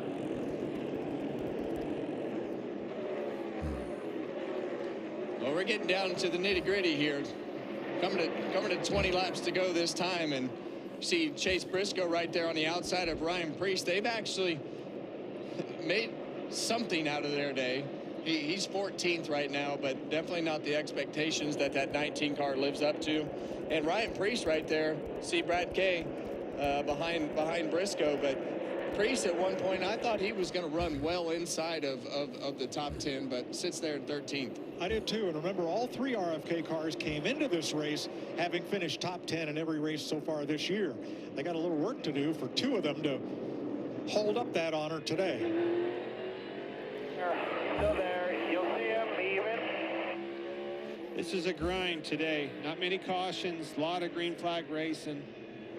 These guys are going to be wore out. And as a driver, those long green flag runs at Martinsville when you're shifting and braking. Oh God! And after that is hard on the driver because you just never get a break here. I like Denny Hamlin moving around. You see him starting to move up the racetrack on the entry of the corner, diming him back off, got back to him a little bit with a 10th quicker.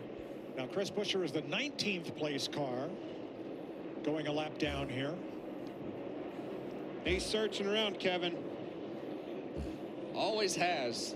And you see that higher Oh entry God, he's getting the bumper. car point in a different direction. And he got loose. Denny Oh, he got use the loose. side of his car. We've seen him use the bumper. Gave up a lot of space right there, having to check up for Chris Buescher. 15 more to line. Oh, Buescher's. That's exactly what Chase Elliott. Yeah, wanted the to problem set is up. the 42 has been a bitch all day. It's the second place, Denny Hamlin. Hamlin having trouble getting around him. Tick-tock, fellas. 15 to go. Tick-tock, grandfather clock. Needs to make quick work out of that Toyota, which is one of Hamlin's allies there. Okay. I think he'll be fine.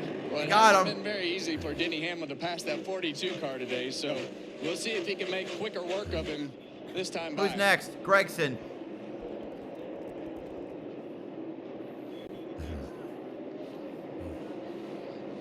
Yeah, the last time they battled, Nemechek was on brand new tires, and Hamlin was toward the end of a run. No problem here, but Elliott, well, you can see the interval shrinking ever so slightly with 13 to go. And the bad part is Denny Hamlin had it down to about a car length, 2 car lengths, and it's like once he got stuck behind Buescher, it really screwed He's him. lost a couple car lengths, so running out of laps here Okay, pretty next quick, is guys. next Allmendinger. Well, if Chase Elliott wins this, Alan Gustafson better get a grandfather clock. That's because exactly right. What great strategy. Yes, it worked out in their favor, but if you're going to take advantage, sometimes you have to take a big risk, and they did. You know, they had a good car. They Yesterday to practice, you can't take that away from them. That thing was extremely fast in practice right off the truck. Quite frankly, I expected them to be stronger than they were starting this race off. Well, he had that first run that wasn't very good, and they got themselves back in the pack because they looked like they worked on their car a little bit, and then he got stuck around 12th, 13th place, and then that strategy put him right back where he needed to be when the caution Okay, next Kyle Busch. I really thought Denny Hamlin's strength would be when they got to these lappers, but somehow Chase Elliott's making a little quicker time with each and every one of them than he is. And this racetrack has changed a ton. You see all the 10 to shade go. right here on the front 9 to straightaway, go. all the They way got by through, Kyle Busch. Turns 1 and 2 to the exit right here. So come on, makes a big difference. And you know this as well as anybody, Clint. When you start this race here and then you end it, the handling characteristics are always drastically different as much as anywhere we go. Oh, not able to clear Kyle Busch yet. Okay. Kyle Busch going a second lap down in the 8 car. Okay. This battle for 15th, Ross Chastain, Tyler Reddick moving up on Ross. And still got some work to do on this 45 short track program here at Martinsville. Yo, leaderboard, fix yourself. I heard Bubba Wallace all talk screwed about up. his struggles and the things that he was having to deal with today, and the 45 car's kind of been in the same boat. Still, Reddick will lead here with a sizable point lead on the strength of 4 wins in the first 6 races. Oh, God, 3 in a row. And that's what you got to do on these days. You can't lose your cool. Okay, You got to be Gilliland. able to know that things aren't going your way and just take what it'll give you and not put Custer, yourself in a position to get your car tore up. 6 to go. Denny Hamlin's going to be half a second back with 5 laps to go. Going to need to make Gillen up gets a out of the 10th lap way. just to get to Chase Elliott, let alone pass him. Well, we got some Wide to go. opportunities. We got Custer, Zilich in front of him yet. But again, Chase Come Elliott on. just seems to be Come a little on. bit better of picking those lappers off than he is. I think the key is to keep the exit for Denny Hamlin. Hamlin shoves it into 3 and cuffs. Oh, the but he lead went in half. wide. When they take that That exit might away hurt his from him, exit. it really hinders ability to make a lap. 4 to go, but he's oh my God, he's He closing gained in. a 10th that lap, 4 to go. Yeah, and all Denny Hamlin is thinking about, just get close enough so I can use this front bumper right here. There is a good exit. Elliott needs to make quick time. Come on, get the Custer. 41. Get the 41. And he's Come got on, Zilich in come the on. groove right now. 3 to I was go. wondering what that Chevrolet is doing. Need that one out of his way. And Oh, Zilich out of the way goes too. This is exactly what I need. 2 Chevrolets in between me. Get clear of him. Elliott underneath. Hamlin comes in low. Oh God. Oh, He's next up, within next 2 is car Allgaier. lengths. Elliott squirts away. Yeah, that pretty much put 2 Elliott to in go. a position to Come where, on. unless something crazy happens, he's got the gap that he needs now. Allgaier getting out of the way around for his here. teammate. He's got a gap to Michael McDowell in front of him. Come on. And he's Come on. Come on. behind, going up high and out White of the flag. way. White flag waves. 1 lap to go. Last Starts lap with at a 1-1 Martinsville. back.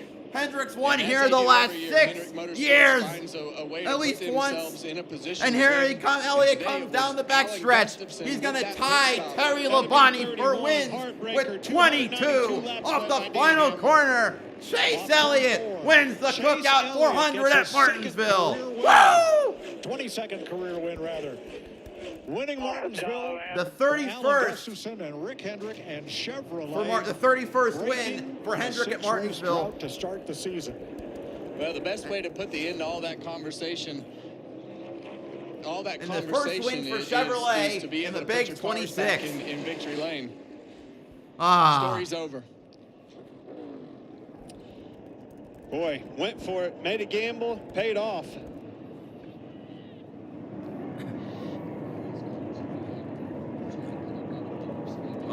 Larry, as you've often told us, if you do the same Thank thing you, the guys. leaders do, you're going to follow the job. leaders. What strategy? Yeah, I mean, it was unbelievable. But once again, I think it was unintended, not even unintended consequences. They pitted because they needed tires. He said, I can't drive this thing.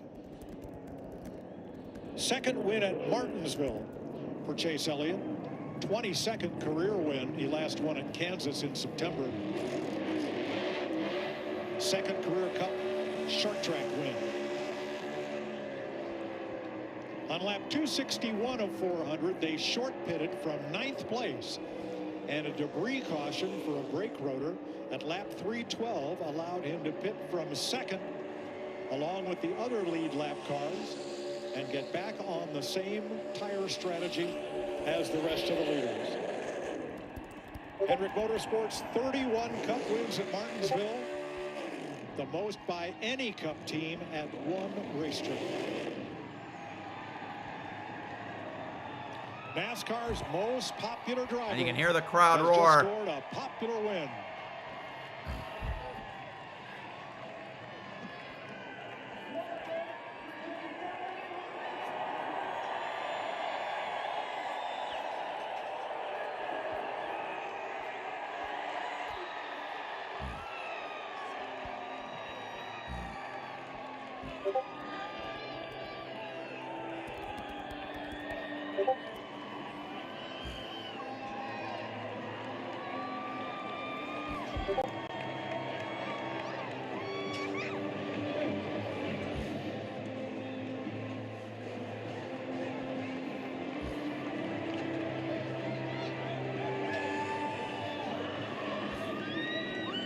thrill of victory and the relief of ending a rough start to the season for Hendrick Motorsports and Well, it's Chevrolet. rough. I mean, they were running well. Well, not really rough. Calling that a Maybe rough just patch average. is ludicrous. Anyway, the fourth different winner of this season. Oh, that's a happy fan. His guy won. Chase Elliott led twice for 84 of the 400 laps.